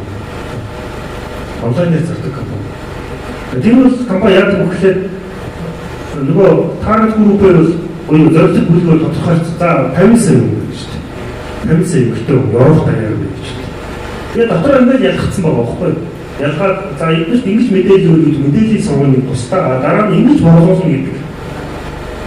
Одоо сургууль. Жишээлбэл бид нэг борлуулалтын сонгож авсан гэвэл нэг эмэгтэй ажил хэрэгч одоо эмэгтэй оюутан бизнесээс олон оюутан бизнесээс сургуулийн мэдээллийг аваад тэр хүмүүс рүү яг тэрэндээ төгссөн санал байж байгаа. Тэр өөрөөсөө ярьж байхдаа 2.1% буцаад амжилтын хүртээ. Тэгэхээр энэний дараа борлуулалт чи өөрөө юм тасалдах процесс байхгүй. Дараа нь дахиад өөр зөвлөлт бүлэгтэй дахиад нэг дараа нь өөр арга байна шүү дээ. Эндээс хамгийн нарийнсан арга нь базарчсан юм дөрөв. Тэгэхээр тэр их хүнтэй. Тийм учраас борлуулалтаар гол анхаарах юм бол нөгөө брендинг буюу мэдээлэл өгөх байдлыг борлуулалт хийхээс өмнө заашгүй гэсэн. Энэ арай жоохон өөр маркетингийн зорилго гэсэн. Дараа нь яг сонгох үедээ саналуудыг боловсруулж байн боловсруулж санал болгох гэсэн. Энэ үсээ бизнес байна уу? Тэр зах зээл байна уу? Бүх зах зээл дээр юм. Тэгэхээр энэ ч шинэ борлуулалтыг нэлээд амжилттай. Борлуулалтаас өсөх юм уу, баг их үү, эксгүй багсгүй гэдэг шалтгаан үндсэндээ уран үнцэн хүчин зүйлс байна л да. Тэгэхээр нэг номерын ерөөсөө компани байж авах хэрэгтэй юм бол борлуулалтын систем байхгүй. Өөрөөр хэлбэл би тэр 50 мянган манай зорилт хэрэглэгч магадгүй зорилт тохиол 10 мянга байж 30 мянга яг бүтээгдэхүүнээ санал болгох чадж гэнэ үгүй юу гэдэг. Ихэнх нь шалтгаахгүй. Зүгээр нэг юм одоо ялангуяа шинэ үүсэж байгаа компаниудын системтэй борлуулалтыг хийхгүйгээр зүгээр нэг талын хүрээгээр ч юм уу. Би одоо сая даатгалын жишээ дээр гэж таньдаг хүмүүсийн хүрээгээр л ингээл гараад дуусчихдаг. Тэгэхээр борлуулалт өөрөө юм системтэй үйлдэж байгаа байхгүй. Хоёрдугаарт бол тэгэхээр нэгдүгээр борлуулалт муугаа шалтгаан юу вэ? Бүх тэр зорилт бүлэгчтэйгээр борлуулалтын ярилцлага хийж чадахгүй байж болно. Хоёрдугаар шалтгаан гэвэл манай бүтээгдэхүүн үйлчлэгээ яг энэ зорилт бүлэгт таарахгүй. Тэгэхээр бүтээгдэхүүн үйлчлэх гэсэн. Тэр борлуулалтын системээ засаад болохгүй байвал Тэр 50,000 бүгд санал болгоод амжилтын хувь 2%-тай 5%-тай өөрөө 20%-тай байна гэж тооцоолсон бол тэр байгаад байвал миний бүтээгдэхүүн үйлчлэг яг зорилт бүрдмэний таарч нэг үед буюу хоёр талх нь орж бүтээгдэхүүн хөгжүүлдэг. Тэгээд бүтээгдэхүүн хөгжүүлэлт нь нэлээд сайн өөрийн хэмжээнд нийт чадах хамгийн сайн төвшөлд хүрсэн. Би бүгдэнд нь санал болгож байгаа гэж чадж байгаа гэж үзэх юм бол 3 дугаар алхам бол дахиад зах зээл хөгжүүлэлттэй гэж байна. Өөрөөр хэлбэл энэ зах зээл зорилт бүлэг чинь ер нь зөв юм уу? Тэгээд тэр энэ бүтээгдэхүүн санал болгох шаардлага байгаа мó? Энэний өмнөх борлуулалтын систем дээр нэг зарчим бол маркетинг ойлголт. Маркетинг гэдэг нь өөрөө ерөөсөө танил байдлыг бий болгохоос юм аа гэж байна. Жишээлбэл 50,000 хүнд борлуулалтын ярилцлага хийгдэхээс өмнө ямар нэгэн байдлаар мэдээлэл хүргэсэн байна. Брендингийн үндсэн зарчим гэдэг нь танихгүй одоо ханаас танигдчихдаг. Энэний дараа борлуулалтын тэр ярилцлага хийгдэхтэй. Энэ хоёулаа хийгдчихэд байгаад болохгүй урд хараа одоо хахуулт хараа болохгүй. Өөрөөр хэлбэл одоо урамшуулал юм тийм бичээр хэрэглүүлэх гэж үзсэн тийм. Зөвхөн манай компаниудыг харахад бол нөгөө борлуулалтын системээ сайн хийгээгүй, системтэйгээр коммуникейт хийж чадаагүй, системтэй мэдээлэл өгөөгүй, эсвэл бүтээгдэхүүн хөгжүүлэлтээ яг тулцсан хийж чадаагүй, зөвлөлт бүлгээ зөв зөвлөлт бүлгээс сонгож чадаагүй, энэ дөрвийг хийж чадаагүй мөртлөө рекламаар бөмбөгдөөд эсвэл урамшуулаар бөмбөгдөөд хүчээр хэрэглүүлэх юм байна. Энэ ямар үед байдаг вэ гэхээр борлуулалтын тодорхой өсөлтийг хийх үед байдаг.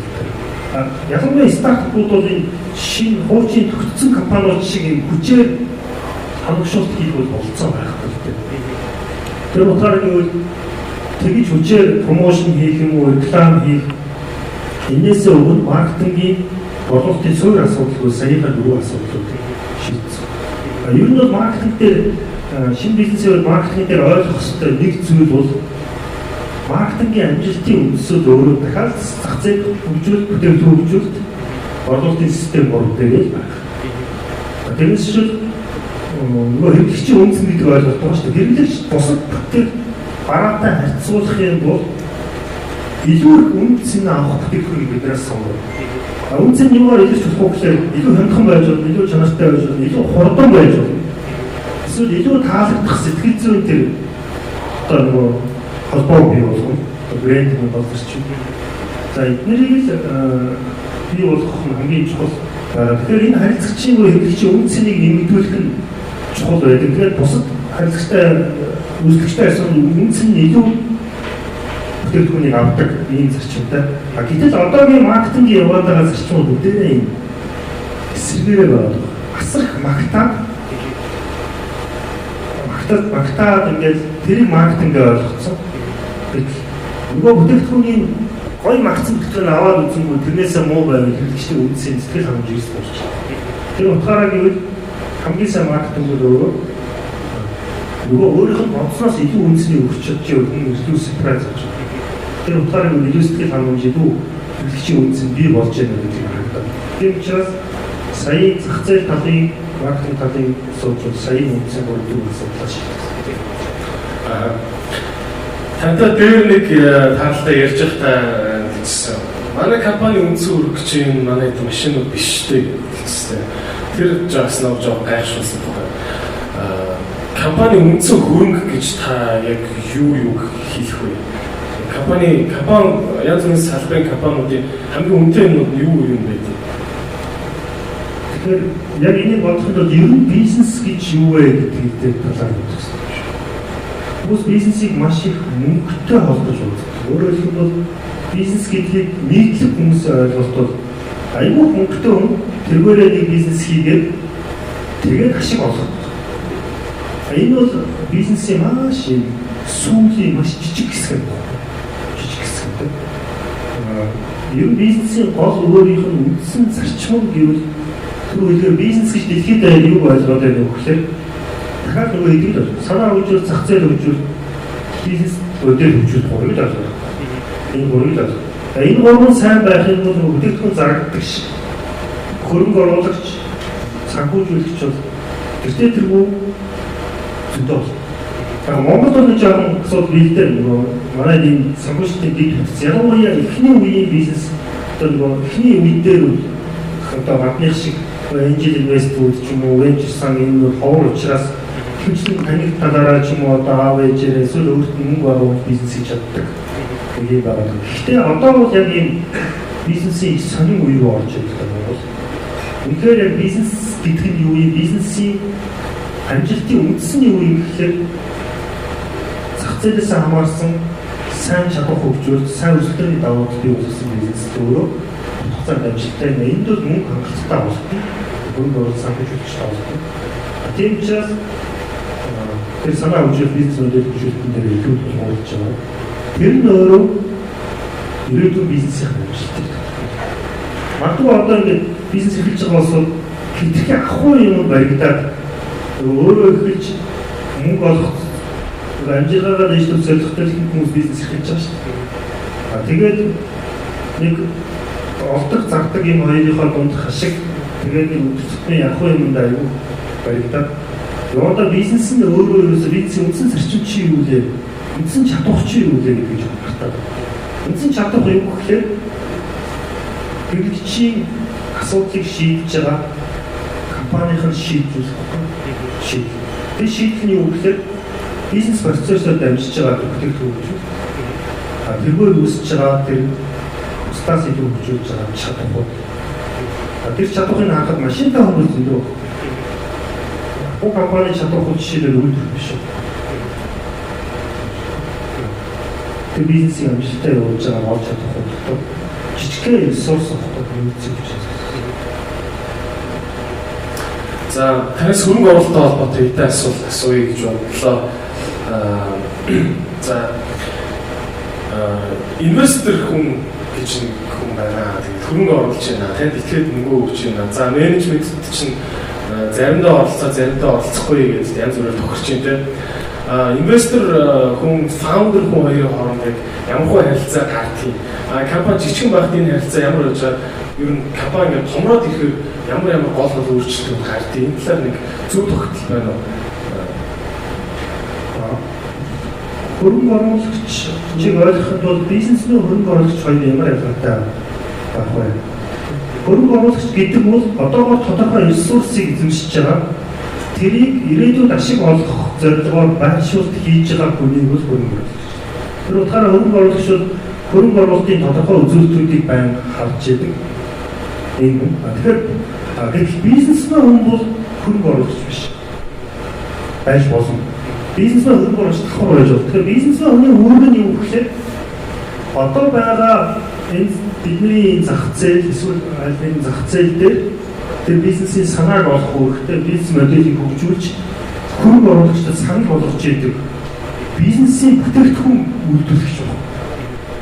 Тэгэхээр мөнгөтэй хүн бол хөрөнгө оруулагч байж чадна. Мөнгөтэй хүн бол сайн бизнесмен байж чадахгүй байхгүй. Чадахгүй байж болно. Тэр нь юу гэхээр энэ хоёр ялгаанаас болж байгаа. Тэр утгаараа харахад бол би хөрөнгө оруулагч шүү бизнесмен үү гэдгээс анхаардаг. Тэгэхээр одоо бидний ялангуяа стартап бизнесийн хувьд бид чи өөрсдөө бизнесмен хүмүүс байна. Антрепренер хүмүүс. Тэгэхээр бид нар хөрөнгө оруулагч сайн бүтээгдэхүүнийг хөгжүүлж өгөх хэрэгтэй. Өөрөөр хэлбэл сайн бизнесийн моделийг тэр нь зах зээл талаас яг нарийн судалсан. Үнэхээр одоо орлогын модель хөрөнгө оруулагч юм бол асуудал л та. Юусэн хитэн юм бол асуудал. Би ч сүүлийн жил бол маш олон хөрөнгө оруулалтын төсөл дээр ажилласан. Манай бизнес төлөвлөгөөн дээр нэг юм ажилладаг байдаг. Бизнес төлөвлөгөө одоо ингээд сүүлийн үед л айгүй болон ялангуяа залуучууд юм уу компаниуд одоо зах зээлийн хамгаалалттай холбоотой ч юм уу манай бизнес төлөвлөгөө мөнгө олж өгөөч. Би мөнгө олсон дээр нэлээд ажилладаг. Мөнгө олж өгөөч, эсвэл хөрөнгө оруулаач, эсвэл ерөөсөө мөнгө таалагдах нь үгүй нэг хараад өгөөч гэдэг байгаа байхгүй. Тэрийг харахад бол яг нэг санхүүгийн тоо гаргаж ирэхгүй баахан нэмж хасж байгаа тэр нэг юм дараа хитрхи цаг зарцуулсан. Тэр санхүүгийн тоо өөрөө үнэмшил муутай. Тэр санхүүгийн тоо ямар ч зүйл болно шүү дээ. Болно. Тэрийг бий болгож байгаа тэр орлого бүрдүүлэлт, зардал бүрдүүлэлт хоёр чинь хэр их орлого бүрдүүлэлт чи өөрөө баталгаатай байж чадах юм уу? Тэрийг хангах хэмжээний бүтээгдэхүүн үйлчилгээ болон бизнесийн процессын зохион байгуулалт чинь ямар юм бэ гэдэг нь болж хараад энэ олон бизнес хөрөнгө оруулдаг хүмүүсүүд хараад шууд за юм. Тэгэхээр бизнес эрхлэгч хүний ямар юм чухал байв гэхээр ер нь энийг мэдэх хэрэгтэй, суралцах хэрэгтэй байна. Бизнес ч өөрөө асар суралцчихж хийдэг зүйл. Энэ бол амиас бий биш байна. Суралцах, судлах, боловсруулж хийдэг зүйл. Тэгэхээр тэрийн тулд мэдэх хэрэгтэй байна. Хөрөнгө надаас юу гэж чиглэв. Бас нэг юм зүйл байгаа шүү дээ. Хөрөнгө оруулагч нар хардаг гинэ ингээд хоёр үүсгэн байгуулагч нар хүрээд ирдэг гинэ. Бид хоёр ингээд бизнес хийж байгаа юм хамтарч ирээ. Тэгэхээр хоёр бие нэг яаж таньдаг гингүүд өчигдөр конференц дээр танилцсан гингүүд итгэвчгүй тийм. Энэ хоёр нэг муудалцах юм байна. Энэ харилцаан тийм чанга биш. Тэрнээс биш нэг байрны багын найзууд байгаа юм хүрээд ирэхээр илүү итгэлдэг тийм. Яг энэ шиг бас бүх тоонууд нь зүгээр харагдаж байгаа ч гэсэн итгэлийн асуудал байгаа шүү дээ. Та жишээ нь одоо Terra Express компани дээр яаж хөрөнгө оруулагчийнхаа итгэлийг татсан бэ? Энэ та нарт эртний холбоо сүлбэ байсан уу? Нэг бас кейс ярих хэрэгтэй болохоор бидний хувьд бол дэш нэг тийм Монгол ах зүйл байхгүй л дээ. Анх одоо Terra Express-ийн төсөл бол өөрөө 2 хуудас цаасан дээр явсан төсөл. Тэгээд сүүлдээ тэрний нэмэгдээд 5 хуудас. Энийг санаж байгаа бол илүү танилцуулах түүх интер бол яг хүмүүс тэргүй юм шиг. Ерөөсөө яг хөрөнгө оруулагчийн хардаг хитэн гол үзүүлэлт байна. Тэгвэл санхүүгийн үзүүлэлт бидний бодлого одоо хөрөнгө оруулалтын хэмжээ юм уу эсвэл өгөөж бидний болох нийс чиглэл гэдэг асуудал байна. Хоёрдын тэр бизнес үнээр тусаад амжилттай одоо байж чадах нь гэдэг асуудал байна. Гуравт нь бол энэ бизнесийг хийхэд цаашаа үндсэн нэг хэдэн бизнесийн зарчмууд нь яг энд зөв тодорхойлсон уу, энийг тохирч чадсан уу? Эцэг өөрөө нөгөө бизнес чинь хамтан ажиллагаа юм чинь нэг номын асуулт засаглалын асуулт. Үүсгэн байгуулагчид болон санаа гаргаж байгаа улсууд хөрөнгө оруулагч хоорондоо болон хөрөнгө оруулагч санхүүжүүлэгч ямар мэдээллийг өгч явах юм, ямар зарчим байх юм, ямар эрхүүргийн хуваарлт байх юм, ямар хариуцлага хүлээх юм гэдгийг нэг бүрчлэн тодорхойлж иж хөрөнгө оруулагчийн ихэлцэл үүсдэг. Хөрөнгө оруулагчийн ихэлцэл бол өөрөө ерөөсөө тэрэн дээр л үүсдэг шүү. Одоо ингээд харахад бизнес дээр хүмүүс хэмжлэн танил тал найз надад ахын зүйлсээр нийлдэг хөрөнгө оруулагч гэж босгодог. Тэгэхээр хоёр сайн найзын харилцааны нэг хэм хэмжээ байгаа шүү. Тэр бол бизнес дээр бол арай өөр байхгүй. Тэгэхээр бид хоёр хамтарч ажиллахын тулд хөрөнгө оруулагч байна уу эсвэл хамтрагч байна гэдэг бизнесийн харилцааны хөрөнгө оруулагчдын хувь нийлэгчдийн харилцааны хэлэнд тэр хэлд хүрэх хэрэгтэй. Тэр хэлээр ярих хэрэгтэй. Ийм болж гарч байгаа. Тийм учраас ер нь бизнестэй мэдээж хөрөнгө оруулагч юу анхаарах вэ гэхээр өөрийнх нь харж байгаа санхүүгийн тоо тэр бизнесийн төлөвлөгөө окей бол нэмээд хөрөнгө оруулалтын зарчим хөрөнгө оруулалтын дотор ялангуяа хөрөнгө оруулагч нэмэх хасах үед яах юм гэх юм уу нэмж хөрөнгө оруулалттай байх юм гэдэг чинь эсвэл хязгаар нэмэгчдийн хүрээнд бол exit стратеги юу байх юм гарах орох нь яах юм хүн нэмэх юм бол яах юм хасах юм бол яах юм гэд дээрээс нь мэдээж үүсгэх удирдлагын зарчим ямар байх юм удирдлага тууз хүмүүлэгч гурав яаж хоорондоо холбоо тогтоох юм гэдэг зүйлүүдийг ингээд point-оор ингээд гаргаад бид нар бол ийм шүү гэдгээр анхнаасаа хөрөнгө оруулагч юм уу хамтрагч хүмүүстэй санд болох хэрэгтэй байх гэж бодож байна. Тэгээд жишээлбэл шинэ бизнес үүсгэж явахд бол бас хоёр тал оролцдог шүү дээ. Нэгдүгээр нөгөө equity буюу үндсэн хөрөнгөлөгч. Дараа нь зээлдэгч буюу тодорхой зээлийн санхүүжилт. Одоо гаргаад төслийн санхүүжилтээр төслөө 30%-ийн харьцаа хийж байна. 30% equity-гэр 70% зээлдэж. Тэгэхээр 30% дотроо тэр хөрөнгө оруулагчдаа юу санд болгож байгаа юм бэ гэдгээ нэг үржтэн гаргаж ирсэн. Тэгэхээр энийг төсөлд ярих нь их том сэдв болов. Тэгэхээр бидний хувьд яг энийг анхнаасаа хөрөнгө оруулагчийн гэрээ, хүний хэрэгжлийн гэрээ тус бүртээ 10 хуудастай гэрээ хийсэн. Өөрөөр хэлбэл Хувийн хэлбэрчтэй ингэн яг ч үүсгүүд талаасаа хувийн хэлбэрч яг ийм тоо гарна, яг ийм репортыг өгнө. Гэдгээд хүрсэн. Хөрөнгө оруулагчдаа яг одоо шиг бид нар ийм хөрөнгө оруулалтыг ингэж татна, ингэж нэмэн хасна гэдэг тусаа. Зээлэгч нартай бол бид нар яг зээлийг ингэж төлнө, ийм сэтгэлтэй байна, зээлийг өөрөө зарцуулахгүй. Ийм хүү зүйлүүдийг л одоо тодорхойлсон тийм хоёр гэрээ байгаа. Хоёр гэрээ банктай бас том гэрээ хийсэн. Тэгээд энийг дараа нь яг өдөөл явж байна. Бид нар одоо 5 жил орчмын хугацаанд бол за хүмүүс итгэдэг юм аа. Ер нь хөрөнгө оруулалт болон хувийн төлөвлөгч маргаан бол хараа. Өмнө хэдийгээр баг амьдралдаа ерөөсөө таарч байгаагүй нөгөө хоёр хөрөнгө оруулагч багш надтай. Бид нар ямар ч гэсэн бизнесийн нэг хилээ тохирсон, нэг хилээрээ явуулсан. Ямар нэг өөр асуудал үүсэх. Хувийн одоо тэр их сайн төгссөн учраас. Тийм ч учраас бас бид нэр анхаас хөрөнгө оруулалт амжилттай байсан. Ер нь 30 сая доллар босгосон шүү. 30 сая доллар тэгээд 3 хуудас цаасан дээр л босгосон. Тэгээд одоо 500 доллар босгосон. Тэгээд энэ дотор нөгөө хөрөнгө оруулагч болон зээлэгч бүх төрлийн хэлбэрүүд орсон. Дэлхийн томоохон банк оролцсон, хувийн хөрөнгө оруулагч, энжил маягийн инвестор оролцсон, бид нар өөрсдөө хөрөнгө оруулсан, тодорхой төвшин зээл орсон гэдэг болон төрлийн. Энэ болгон дээр хамгийн гол нь одоо асуудал үүсэхгүй байгаа гэвэл энэ ч хугацаагаар бол яах вэ? Эсвэл хэнийг хувьцаа эзэмсгэж хувийн барьцаалаа зээл авах уу яах вэ гэхлээр тэр нарийн зүйлүүдийг стартап бизнес тэрийг хийх гэсэн. Тэгэхгүй бол хэсэг хугацааны дараа хоорондоо муулцдаг. Ер нь бол нэг үнээр одоо миний ойлгож авсан юм бол бизнесийг бол ганцаараа болгон хязгаарч хийж байгаа. Юу ч дахиж ганцаараа хязгаарч хийсэн. Ганцаараа 100% хөрөнгө оруулалт хийсэн бизнес ч. Тэгэхээр бизнес өөрөө ямар нэгэн байдлаар олон хүний чадвар нийлжээж л бизнес болж байгаа шүү. Миний одоо байгаа чадвар дээр тулгуурлаад бизнес хийгээд явна гэвэл хязгаарлалт бол. За миний байгаа мөн надад итгэх байгаа итгэлтэй хин хэмжээ шалахгүй болчихсон. Тэгэхээр ерөөсөө партнершип буюу одоо хөрөнгө оруулагч нэмээд тэр талуудын ашиг сонирхлыг хангасан бизнесийн зарчмыг авах гэдэг нь гаргах гэдэг нь ерөөсөө бизнесийг шинээр эхлэх төдийгүй цаашаа амжилттай явах тэр бизнес хөгжлийн процесс чинь тасралтгүй юм байна. Хөрөнгө оруулалт тасралтгүй.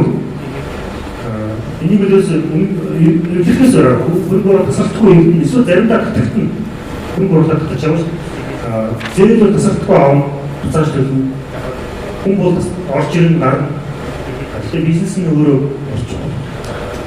За бид хоёрын ярилцлагад одоо нэг 5 минут үлдэж байна. Үүний дараа үзэгчдээсээ 15 минутын турш асуулт хариулт авъя. Тэгээд дахин хэлэхэд алтан багийн захирлаа биднэрт цагаа гаргаад нэг өрөө турш өөрийнхөө туршлагаас ингэж их дэлгэрэнгүй ярьж байгаад маш их баярлалаа. За миний ер нь сүүлийн асуултууд ирж байна. Тэгэхээр сая зүгээр нэг зүйлийг асуумаар санагдлаа. Хувьцаа эзэмшигч өөрийнхөө хувьцааг барьцаанд тавиад цаашаа зээл авах гэдэг чинь тийм. Жишээ нь би өөрийн гэсэн гарааны бизнестэй. Гэхдээ би яг энэ сценарийг юусоо бодож байгаа юм байна. Та ингээд бүх сценаруудыг ингээд наривчлан гаргахдаа гадны хуулийн фирмийн зөвлөгөө өндөр авсан уу? Яаж ийм олон боломжтой юмнуудыг гэрээндээ тусгасан бэ? Бизнес хийх бол ингээд тасралтгүй сурах процесс юм шиг. Надад нэг давуу тал байсан гэвэл ер нь компаниг яаж удирдах уу? Баг яаж бүрдүүлэх үү, бизнес төлөвлөгөө яаж хийх үү, борлуулалтын систем яаж хийх үү, маркетинг хийх үү гэдэг менежментийн туршлага хийсэн үг байсан. Тэгэхээр менежмент төр чинь энэ бол надад аюул хэрэг болсон. Тэгэхээр энэс гадна шинэ бизнесийг хийхэд бол ерөөсөө сая энэ зүйлүүд бүгд шинэ байгаа. Бүгд нь суралцах юм. Санхүүжилтийн арга хэлбэр хэдэн арга хэлбэр. Хөрөнгө оруулагчдын төрөл зүйл хэдэн арга байна. Энтэй адилхан хөрөнгө оруулалт болон одоо санхүүжүүлэгчдийн сонирхдог юмнууд байна тийм. Эсвэл зайлшгүй шаарддаг юмнууд байна. Энэ болгоны чи өөрөө ерөөсөө суралцаад болсон юм байна. Төсөл танилцуулах тусам улмаас их ингээд миний бизнес төсөл чинь энэ нь болохгүй байгаа юм байна гэдэг. Тэгэхээр ерөөсөө бизнес хөгжүүлэлт бол анхаарах юм бол энэ хэдэн үндсэн сэдвүүд байгаа шүү дээ. За санаа яаж хөгжүүлэх вэ? Санаа яаж хөгжүүлэхдээ би юу ойлгож авсан гэхээр чиний байгаа энэ санаа бол энэ 7 тэрбум хүний нийт бодож байгаа санаатай харьцуулбал нэг мундагч биш юм байна, нэг сайн биш юм. Тэгэхээр чи санааг яаж цуглуулж үнэлэх үү гэдэг аргачлалаа болох хэрэгтэй. За миний сүүлийн асуулт энэ болохоор уламжлалсан асуулт байна. Та ерөнхийдөө бол час хийсэн яг 2 насан туршдаа санаж явах хэрэгтэй гэмээр зөвлөгөөг залуу энтерпренeur хүмүүст зөвлөн хэлээч гэж үсгэн. Нэгдүгээр би зүгээр яг бизнес хийгээд яг шууд асууж байгаа бол боломжтой байна л да. Гэхдээ би зүгээр анхаарах хэрэгтэй юм юу гэдэг. Хувийн юус нэгэн бодлогын зарчим байдаг шүү. Хувийн хэрэглээ, хувийн хөрөнгөө бизнесээс заавал тусгарлах. Стартап бизнесийн хувьд бол явж байгаа өөрийн ерөөсөө нөөц нь өөрийн нэг цаг хугацаа, дээрэс нь өөртөө байгаа жаахан мөнгө, эсвэл өөрийн хөрөнгөөрөө тавьж байгаа гэж жоохон хасан зээлэл байгаа шүү дээ. Мэдээж ингэж эхэлж байгаа. Гэхдээ санаандаа ядаж санаандаа тусгайлбал ерөөсөө энэ хоёр чинь тусдаа зүйл шүү. Бизнес хөрөнгө оруулалт хийж байгаа хүн бол бизнесийнхаа бие учир бизнесээс хязгаарч хувийн хэрэглээг хангах.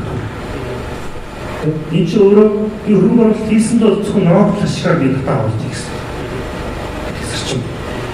Яг энэ чинь цаашаа яваад засаглалтай яг гарч байна. Энэ манай надад ажиллаж байгаа хүмүүс бол миний зарц болох биш байхгүй. Хамтрагч байхгүй. Тэр утгаараа гэвэл нөгөө хувийн би зөвхөн хувийн хөрөнгө хариуцж байгаа хэрэг биш. Би нэг тодорхой байгууллагыг, компанийг хөгжүүлж байгаа учраас яг тэр зарчмаар байна. Энэ өөрөө явандаа менежментийн зарчимдаар гарна, засаглалын зарчимдаар гарна, хүний нөөцийн бодлогоор гарна. Тэр хөрөнгө оруулагч болон хөрөнгө нийлүүлэгчтэй харьцах ч гэсэн байна. Хүмүүс нэг ингэж үздэг. За миний 100% компани, 50% компани юм шиг. Миний л би яаж ч бол компани гэдэг бол хүний биш байхгүй. Зүгээр үнцэн юм шиг. Тэр компани ч өөрөө шал өөр тусдаа байгууллага. Энийг анханасаа салгачих нь маш их чухал үү. За хоёрт нь яг бизнес хийж байгаа вижн. Вижнээ өөрөө тодорхойлсон. Би яг нэг бизнесийг насан туршдаа хөгжүүлээд амар брэнд болгоод одоо Nike шиг ч юм уу иймэрхүү брэнд болгож хөгжүүлэх үү? Эсвэл ерөөсөө бизнесийг би хөрөнгө оруулагч маягаар шинэ бизнес хөгжүүлээд тэгээд экзитингээ дараагийн бизнес ингээд яваад авах уу гэдэг тэр вижн тэгээд цаг хүрээд дээрээс нь мэдээж хувийн хэрэглээ үлдсэн хугацаагаар хангалттай шүү дээ. Тэгэхээр яг жинхэнэ хувийн хэрэглээний биш бизнесийн вижн чи юу юм бэ гэж бодох хэрэгтэй.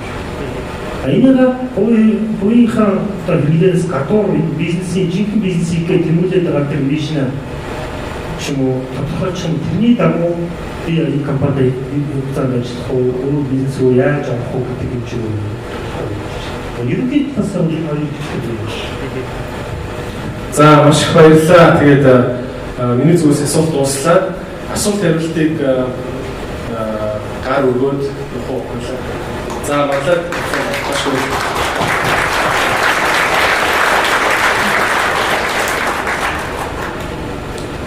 За бид 15 минут байгаа. За асуултаа буюу гар өгөөд микрофон аваарай.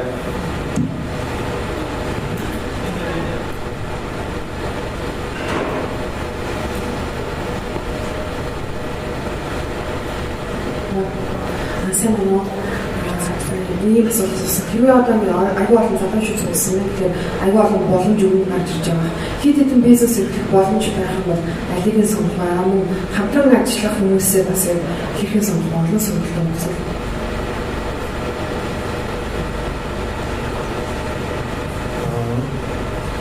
Хэдэн бизнес яг хэдэн бизнес хийх үү гэдэг бол тухайн стратеги хэлбэр бизнес амрах хэрэгтэй шүү. Чи одоо би яаж явж байгаа вэ гэхээр нэг үндсэн бизнес дээр төвлөрөөд тэгээд шинэ бизнесүүд дээр ялангуяа сонирхолтой ирээдүйд хийх бизнесүүдээр мэдээ олон бизнесүүдээр хөрөнгө оруулалт хийх маягийн тиймэрхүү одоо зорилттой байна үед. Тэгэхээр ямар ч байсан ерөөсөө бизнесийг хөгжүүлэх хөрөнгө оруулалтыг хийх миний өөрийн концепт тодорхой болцсон үед хөрөнгө оруулалтыг их хамгаалах. Хөрөнгө оруулалтын гол үзүүлэлтүүдийг хараад миний концепт таарч ийн үгүй гэдэгт тааруулаад шийдчихсэн. Бизнес хөгжүүлэлтөд чадах хүрдэлтэй асуудал. Би яг одоогийн байдлаар цаг хугацааны хувьд эсвэл хамтрагчдын хувьд хэдэн бизнес хөгжүүлж чадахгүй тэрийг л хэлсэн. Тэгвэл нэг дараа хэдэн ч бизнесийн төсөлтөөр ямар ч түвшний одоо байдлаар харьцаж болох. Нэг юм бол ойлгож авсан юм гэвэл яг ингээд нэг төсөлтөөр ингээд бүр нөхцөлж байгаа одоо тэрээс нэг төсөлтөөр нөхцөлж байгаа үед бол өөр төслийг менежмент хийгээд явах хэцүү юм байна. Өөрөөр хэлбэл хүмүүс бизнес эрхлэгч болон хөрөнгө оруулагч байгаа нэмээд дахиад менежер байх бол хэцүү. Ер нь менежмент хийх юм бол нэг нь сайн менеж хийх шүү. Тэгэхээр хамгийн гол юмдаараа менеж хийх дээрээ төлөвлөөр магадгүй явандаа вирус менежмент руу гарах авахгүй шүү. Тэр хамтрагч буюу яг тухайн идээ гаргасан. Тухайн юмдаа үнэхээр зорж өөрийнхөө амьдралынхаа хугацааг зарж байгаа тэр хүмүүстэй л хамтарч ажиллах нь хэцүү гэдэг. Тэр хүн чинь өөрөө тэр хүний дээр коммитмент оролцоо гэдэг бол үнэхээр асар үнэлж болчихсон зүйл байхгүй. Тийм учраас ерөөсөө Монголд стартап бизнес хөгжөхөд явандаа одоо энэ бид хоёроос дээр ярьжсэн энжел инвестор гэдэг. Бизнесийн нэг талаасаа бизнесийн тодорхой туршлагатай нэлээд их туршлагатай нөгөө талаасаа тодорхой одоо хөрөнгө оруулалтын болцоотой энэ хүмүүс яг ийм байдлаар ажиллаад өөрөө ч илүү амжилттай дээрээс нь шинэ залуу бизнесүүдийг гаргаж ирэхдээ аюул сайн төлөх зүг. Тийм өстой шиг байна. Тийм утгаараа гэвэл одоо шил миний үзэхээс харахад бол хэдэн ч бизнестэй хүн ажиллаж болно. Хэдэн ч хамтрагчтай байж болно. Хамтрагчаа гол сонгох юм бол мэдээж тухайн хүний өөрийнх нь тэр бизнесийн талаарх зорж байгаа вижн зорилттой тэр юм юу байв гэдгийг л мэдээж хамаагүй. Харин баяртууд мэдээж авах тэр хүний одоо өөрийн занчнаа харах хэрэгтэй байна. Тэгэхээр энэ бол гол зүйл юм. Тэр хүний тэр бизнесийн төлөвлөсөр тийм үеч зорж Онц хэрлээ чи цаасаар ирсэн хоёр асуулт байна. Тэрнээс асууж Terra Express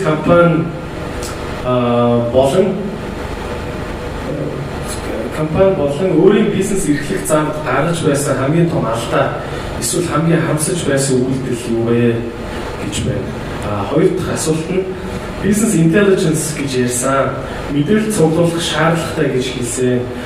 Компани хувьд аналитик, бизнес аналитик, big data ашигладаг уу? Алдааны хувьд бол ер нь тоол өмшгүй алдаа хийсэн тийм. Жишээлбэл би бүүст захирал байх үедээ жилд нэг бүүст захирлынхаа урамшууллаар миний санаж байгаа хоёр дунджаар нэг хоёр бизнес хөрөнгө оруулалт хийчихсэн. Тэгээд яг тэр үед бол нөгөө бизнес хөгжүүлэх талаас нь би ерөөсөө сайн харахгүй. Одоо кост туслахч өөр байсан шүү. Эсвэл ерөөсөө төвлөрсөн нэг өөр. Тэр хөрөнгө оруулагч хүн яг хөрөнгө оруулагчийн нөгөө мэдээ хандаг гол үзүүлэлтүүд зарчмуудыг тохироогүй. Нэг ихэнх найз нөхдөдтэй юм ах төстэй хийсэн бизнес. Ер нь бол дэлгүүр баар ерөөсөө импорт сервис маш олон төрлийн бизнес хөрөнгө оруулсан та. Тэгээ ер нь бол тэгж хийсэн бизнесийн бол 80-90% тапот. Тэр үед бол маш их олон биш маш хэдэн үг хэрэгж байгаа. Олон удаа мөнгө алдсан хүмүүс.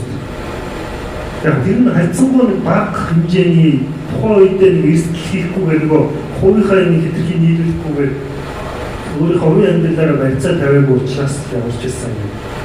Байгуу. Тэгээд бага хэмжээтэй 10-20 мянган доллар явж юм. Тэр нь айтаа. Тэгээд тийм алдаа хийсэн. Тэгээд яг тэр алдаануудаас сурч авсан юм гэвэл ерөөсөө бизнес хөгжүүлэх зарчим, хөрөнгө оруулагч болон хүний төвшин зарчим бизнесийг үнэхээр тодорхой хэмжээгээр суралцж ээж хугацаанд сайн хийдэг байна. Нэг удаагийн бизнесийн амжилт гэдэг биш юм байна. Нэг удаагийн мөнгө олох ч юм уу ялангуяа хувийн хэрэглээг хангах бизнесийг ерөөсөө хэрэггүй байна. Тэр учраас яг сүүлийн үед хайцсангүй. Тэгэхээр бизнесмен хүн чинь хэрэгсэл үлээж эксtra хэрэгслийг байгаад хийж явж байгаа. Эрсдлээд нь тодорхой учраас аль болохоор эрсдлээ менеж хийх тал дээр асар олонлох юм уу? Өөрөөр хэлбэл тэр судлаа хийх, ирээдүйн студийг үлээд ингэж яаж менеж хийх үү, яаж тэр бууруулах вэ гэдэг нь байгаль ажиллах.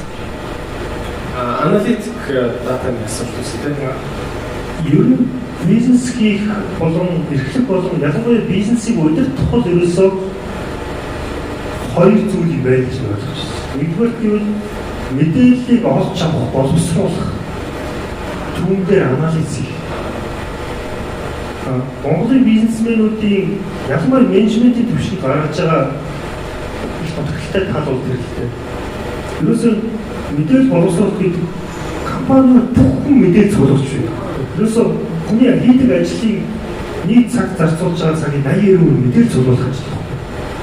Тэгэхээр мэдээлэл цуглуулах ажилдаа цуг тэр мэдээллийг ямар форматаар цуглуулж авах уу, олон яаж үнэлэхгүй анализ хийх үү гэдэг нь маш чухал. Тэгэхээр заавал big data ч хэлэхгүй. Ерөөсөө одоо зах зээлийн талаар, хэрэглэгчдийн талаар, үзэгчдийн талаар, шинэ технологийн талаар мэдээллүүдийг яаж цуглуулах уу, яаж анализ хийх үү гэдэг нэг номерын бизнесийг бол бизнесийг удирдах. Хоёр дахь нь бол шийдвэр гаргах. За бид нэр дахиад 7 минут байна. Тэгэхээр хоёр асуулт авч явж байгаа шүү дээ. За нэг сайн байна. За хоёр асуулт байна. Нэг нь юу гэхээр хөрөнгө оруулагч, зээлдэгч хоёр өөр тал юм шиг байна. Гэхдээ Монголын нөхцөл дээр яг үгээр хөрөнгө оруулагч маань өөрөө зээлдэгч байж байгаа сараад магадгүй чиний санаа гоё байна. За ихлий хөрөнгө оруулъя. Гэхдээ эрс талаараа эрс гарсан тохиолдолд би анхны оруулсан хөрөнгөө чамаас яаж авах вэ гэдэг барьцаа шаарддаг. За энэ нөхцөлд яаж ажиллах вэ гэдэг нэгдүгээр асуулт. Хоёр дахь асуулт нь хөрөнгө оруулагч яг гол хардаг тэр санхүүгийн одоо тоонуудын үзүүлэлтүүд яг юу вэ? Тооч нэрж байна. Гэсэн хоёр асуулт байна. Эхний асуулт дээр яг бид хоёр жоохон бага хэлээ. Миний их ярих гэж бодож ирсэн сэдв бол гэж цаг угаасаа мэддэг юм шиг. Ерөөсөө эхэлж бизнесийг босгоход мэдээж тэр концепт дээр хөгжүүлээд яхаас гадна хөрөнгө оруулалт болон санхүүжилт яаж авах вэ гэдэг загвар.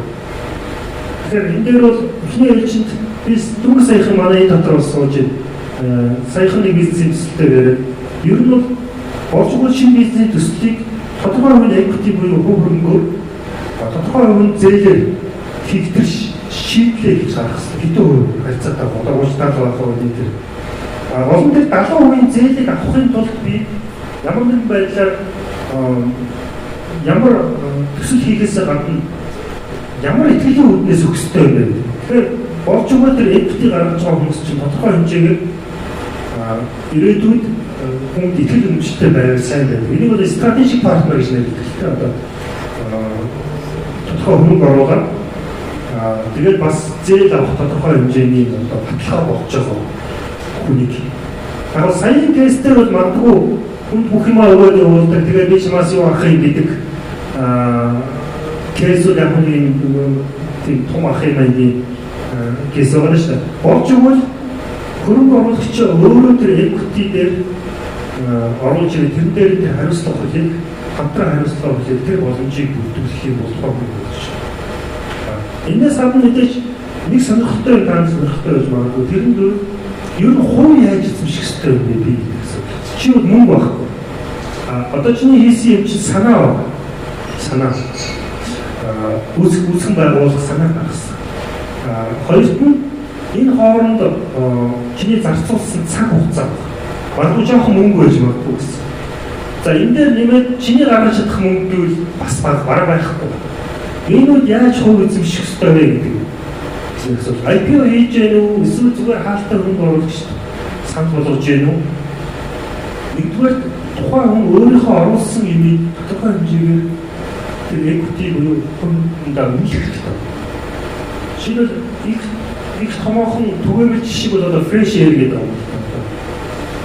Тухайн үүсгэн байгуулагчийн санаа гаргасан хүн ер нь оруулсан жишгээр бол тухайн тэр санаа болон юуныхаа төлөв 5% гэж үүсэж болчихдог. Энэний дээр экспресстэй 5% шиг нэг багс. Бусдын хөрөнгө оруулалт хийж шийдэж. За, дээрээс нь хөрөнгө оруулалтаа тооцохдоо миний оруулсан юу байдаг гэдгийг өөрөө хүн бодож үзэх. За би санаанаас гадна одоо ямар цаг хугацаа зарсан. Тэр цаг хугацаа хүн цагаар үйлч болно. Энэ цагаар үйлч. Өөр нэг аргумент гэвэл ялангуяа IPO дээр хэрэглэдэг аргумент бол эхний үед хийгдсэн одоо энэ жил инвесторууд ч би эсвэл өөрөө ч хийсэн хөрөнгө оруулалт сүүлд бүх төсөл хийсэн хөрөнгө оруулалтаас илүү үнэтэй. Өөрөөр хэлбэл ихэж оруулсан $1 илүү одоо бистрэж байгаа. Тэр ухааны гэвэл ихэж оруулсан тэр өөрийн хөрөнгө юм уу эсвэл тэр үйл ажиллагаагаар оруулсан мөнгө өмнөх хэрэгтэй байсан. Үнэхээр тэрийг одооны хэдэн төгрөгтэй тэнцэх юм бэ гэдэг. Магадгүй нэг дээрвийн эрсдэлтэй хувьд оруулсан нэг төгрөг одоогийн хөрөнгө оруулалт шинээр хийж байгаа том хэмжээ эзэмших чинь 5 төгрөгтэй тэнцэх байхгүй. За өөр нэг юм гэвэл хуу авч болох нэг зарчим гэвэл хөрөнгө оруулагч орж ирнэ. За мэдээж хөрөнгө оруулагч 100% зээлийн баталгааг гаргаж магадгүй. Зарим тохиолдолд гэвэл ялангуяа экспортын санхүүжилт хийж байгаа манайх шиг кейстэй бол тэр шинэ одоо зээл авч байгаа тэр хувь нэмрийн аягүй чухал. Жишээд одоо $10,000 компани хөрөнгө оруулалтад $3,000 нь хүн нийлүүлж орлоо. Тэр нь болохоор хөрөнгө оруулалт татлаа үлдсэн $7,000-аар зээл авлаа гэж бодлоо. $7,000-аар оролцсон минийх юу вэ? Би одоо тэрэн дээр нь зээлийг ярихаас эхлээд боловсруулалт хийхдээ тэр оролцож байгаа гэдгээс хамааран миний одоо хувьцаагаа хувиа нэмэх одоо боломж гарч ирдэг. Тэгэхээр ер нь бол ингээд харахад бол ерөөсөө бизнес хийн гэдэг бол бизнесийн концепт сайн боловсруулах гадна хөрөнгө оруулагч болон хувьцаа эзэмшигч санхүүжүүлэгчтэй би ямар байдлаар дийл хийх үү? Тэрэнд ямар аргументуудыг гаргах уу? гэдэг маш чухал байдаг. Энэ нь бол ялангуяа стартап бизнес хийж байгаа залуучуудын хувьд айгүй чухал. Хоёрт нь гэвэл тэр хөрөнгө оруулалтын үзүүлэлтийн хувьд бол юм байна. Түрүү би хэлсэн financial буюу эдгээр хөрөнгө оруулалтын үзүүлэлтүүдийг хардаг. Нөгөөх нь бол мэдээж бизнесийн амжилттай ажиллах чадвар гэсэн хоёр юмыг хардаг. Хардаг нь хоёр гурван том үзүүлэлт. Нэгдүгээр нь тухайн хөрөнгө оруулагчийн хөрөнгө оруулах сонирхолтой хэмжээ. Тэгэхээр хөрөнгө оруулалтын санхүүгийн бүр заасан байдаг. Товчууд нь бол 50 сая дээрээс дээш хөрөнгө оруулалт хэмжээгээ заасан байдаг. Хэмжээнээс гадна төрлөө бас заасан. Яг тэрнтэй адилхан хувийн хөрөнгө оруулагч хүмж гисэн тэр төрөл болон хэмжээгээ бас заасан. Тэр хүн аль хөрөнгө оруулалтын ярилцлага дээр бэлтгэх ёстой. Нэг чухал анхаарах юм бол хөрөнгө оруулалтын ярилцлагыг хүмүүс асар ийм их боловсруулалтгүй хийх юм гэж байна. Хөрөнгө оруулагчийн тоо бол ерөөсөө нэмэгдэхгүй байхгүй яа. Одоо потенциал хөрөнгө оруулагчийн тоо. Чиний танхимын хүрээ ч юм уу юм төвшөнд. За цаг маань ерөөхдөө дуусчих. Гэхдээ яг яг сүүлийн асуултыг авчи. Орлогын моделийг хэдийн хугацаанд загварчлуулах зохистой вэ? Орлогыг одоо ямар хугацаагаар харж гаргадаг вэ гэж байна. Мөн энэ загварчлалаараа гаргацсан явж идэл зах зээлийн төлөв байдал өөрчлөлтөд хямрал болдог юм билүү? Ийм хүчин зүйлүүдийг зүйлд тэр модель нь хэр өртөх боломжтой байх вэ гэж байна. Зөвхөн орлогын модель гэлтгүй ерөөсөө бизнес төлөвлөгөөг ямар хугацаараа гаргах уу гэдэг ерөөсөө бидний хийж байгаа бизнес төлөвлөгөө бүгд нэг цаг хугацаа байна. Энийг тогтоохын тулд хоёр юм байна. Нэгдүгээр хэр хэмжээнд хугацаанд хөрөнгө оруулалтаа нөхөж өргөөж авчрах вэ гэдэг хугацаа. Яг тэр хугацаагаараа бүх юмаа тооцох ёстой. Орлогооч тэр, зардлаач тэр, зээлээч тэр, санхүүжилттэй. Тэгэхээр тэр дундаж хугацаа бодох хэрэгтэй. Энэ Монголын жишг харахад 3-5 жил байна л да. 3-5 жил. Хоёрдугаар нь 3-5 жил яагаад байна вэ гэдэг чинь хөрөнгө оруулагчдын хүлээдэж байгаа өгөөжөөс хамаарна. Хөрөнгө оруулагчдын өгөөж бол хөрөнгө оруулагч биднэрт хөрөнгө оруулахыг бол ассан олон юм харна. Нэгдүгээр гэвэл хамгийн наадсах нь банкны дундаж хүү, хадгаламжийн хүү, засгийн газрын бондны хүү тэрнээс өндөр өгөөж, ямар ч эрсдэлгүйнээс өндөр өгөөжтэй байх хэрэгтэй. Хоёрдугаар тухайн хүний одоо бизнес хийж байгаа бизнесийн хөрөнгө оруулалтын өгөөжөөс хөрөнгө оруулалт болох өөр бусад бизнесийн өгөөжөөс илүү байх хэрэгтэй шүү дээ. тайлбарч байна. Дараагийн дугаарт нэг анхаарах хэрэгтэй юм ер нь тухайн улс болгоны хувьд нөгөө буцааж төлөх хугацаа нь дунджаар энэс дээш оруулна гэсэн хугацаа өгнө. Дэлхийн нэгэн дундаж таавал IRR гэж үзүүлж байгаа шүү дээ. IRR гэж та нэг болтын дискэж зүйл IRR гэдэг үс нэг нойрны үзүүлж байгаа юм байна.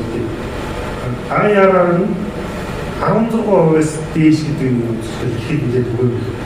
Монголын жишгийг харахад бол одоо 20-с дээш IRR багтай юу гэж байна. Тэрнээс хамааран зөндөө үзүүлэлт байдаг. За тэгэхээр хөрөнгө оруулалтын өгөөж юм байна. Тэрнээс гадна хөрөнгө оруулалтаа түрүүн яаж буцааж авах уу гэдэг хэлбэрүүд маш олон төрөлтэй байдаг. Жишээлбэл логик шиг яаж өгөх үү? Жилийн зардалтаа оруулаад жилийн тогтмол каш купон гэж нэлээдэг өгөх юм уу? Тэгээд дээрээс нь гихвчлэнгээр ер нь нэлээд олон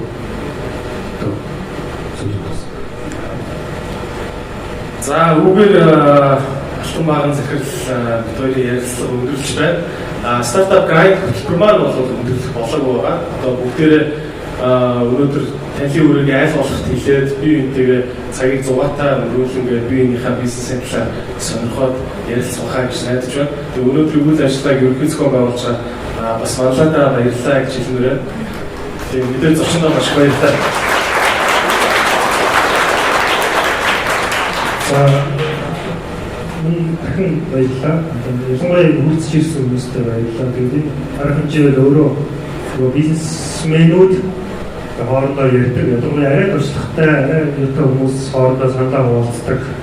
Нэгээр биш ингээ арай олон хүнтэй саналаа хуваалцдаг хэлбэр юм байна гэж чигээр утгаараа юу бас ганцхан ч гэсэн санаа авах юм санаа гарсан болоос. Ер нь их хурдан юм байна. Тэгээд маш хурдан юм байна. Ялангуяа энэ шинэ бизнесийн санаатай яг ийм хүн бол маш том үнэтэй баялаг байхгүй. Хүн болон байхгүй. Тийм учраас тэрийг нэг хүлхгүйгээр бүхтөлийн одоо энэ партнеруудыг олж авах гэдэг нь маш чухал. Одоо миний хувьд бол өдөр болгон сайн санаа гаргаад байхгүй учраас яг санаатай хүмүүстэй ч юм уу гоё шинэ бизнесийн төсөлтөөр хөвдөх гэсэн бодлого зөндөө байна. Тийм учраас та хүмүүс тиймэрхүү санал тийм хүмүүс ч гэсэн бас цаашаа стартап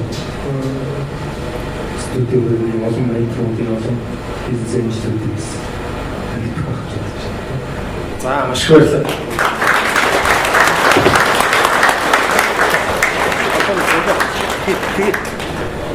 За одоо алтан баган захиралтай зураг авахмаар хүмүүс байла зурагч байгаа. Тэгэхээр энэ ч нэгээрээ зураг авах болно шүү дээ. Цагаа байна. Зураг хэрэг байна уу та? Тэгээд бас нэг зүйлийг сануулхад стартап Монголиа гэх төрлийн бус байгууллагын маань одоо байгууллага үүсгэн байгууллагатай 5 жил гаруй болж байна. Манай брэнд хөтөлбөрүүдийн нэг нь л одоо стартап гайд байгаа. Нэг нь л одоо стартап гайд байгаа. Яг үүнтэй адилхан 10 гаруй Silicon Valley-аас гаралтай, энд-тэндээс гаралтай маш тийм сайн төлөвшсөн програм сургалтууд байдаг. Бид мөн энэ жилээс эхлээд аль бие усны membership програмтай болсон байгаа. Тэгэхээр манай membership програмд маань хамрагдах юм бол үйл ажиллагаануудад хөнгөлөлттэй өнгөө хэлбэрээр орно. Бидний зөвхөн member-уудтай зориулдаг үйл ажиллагаа, зөвхөн member-уудтай зориулдаг одоо ингээд алтан баган захирлын сайн хэлж ярьж байгаа шиг иймэрхүү төрлийн бизнесийн сэдвээр явах сургалтуудад хамрагдах боломжтой шүү. Тэгээд энэ талаар асуулт байвал манайхны хинээс нь ч хамаагүй очоод асуугаарай. Тэгээд мөн яг одоо өнөөдөр мөн манай байгууллагын member-ээр хэлсэж орох бас боломж байгаа шүү. Тэгэхээр манлаа энэ талаар мэдээлэл өгөх байхаа явандаа. За тэгээд алтан баган захирлаа маш баярлалаа.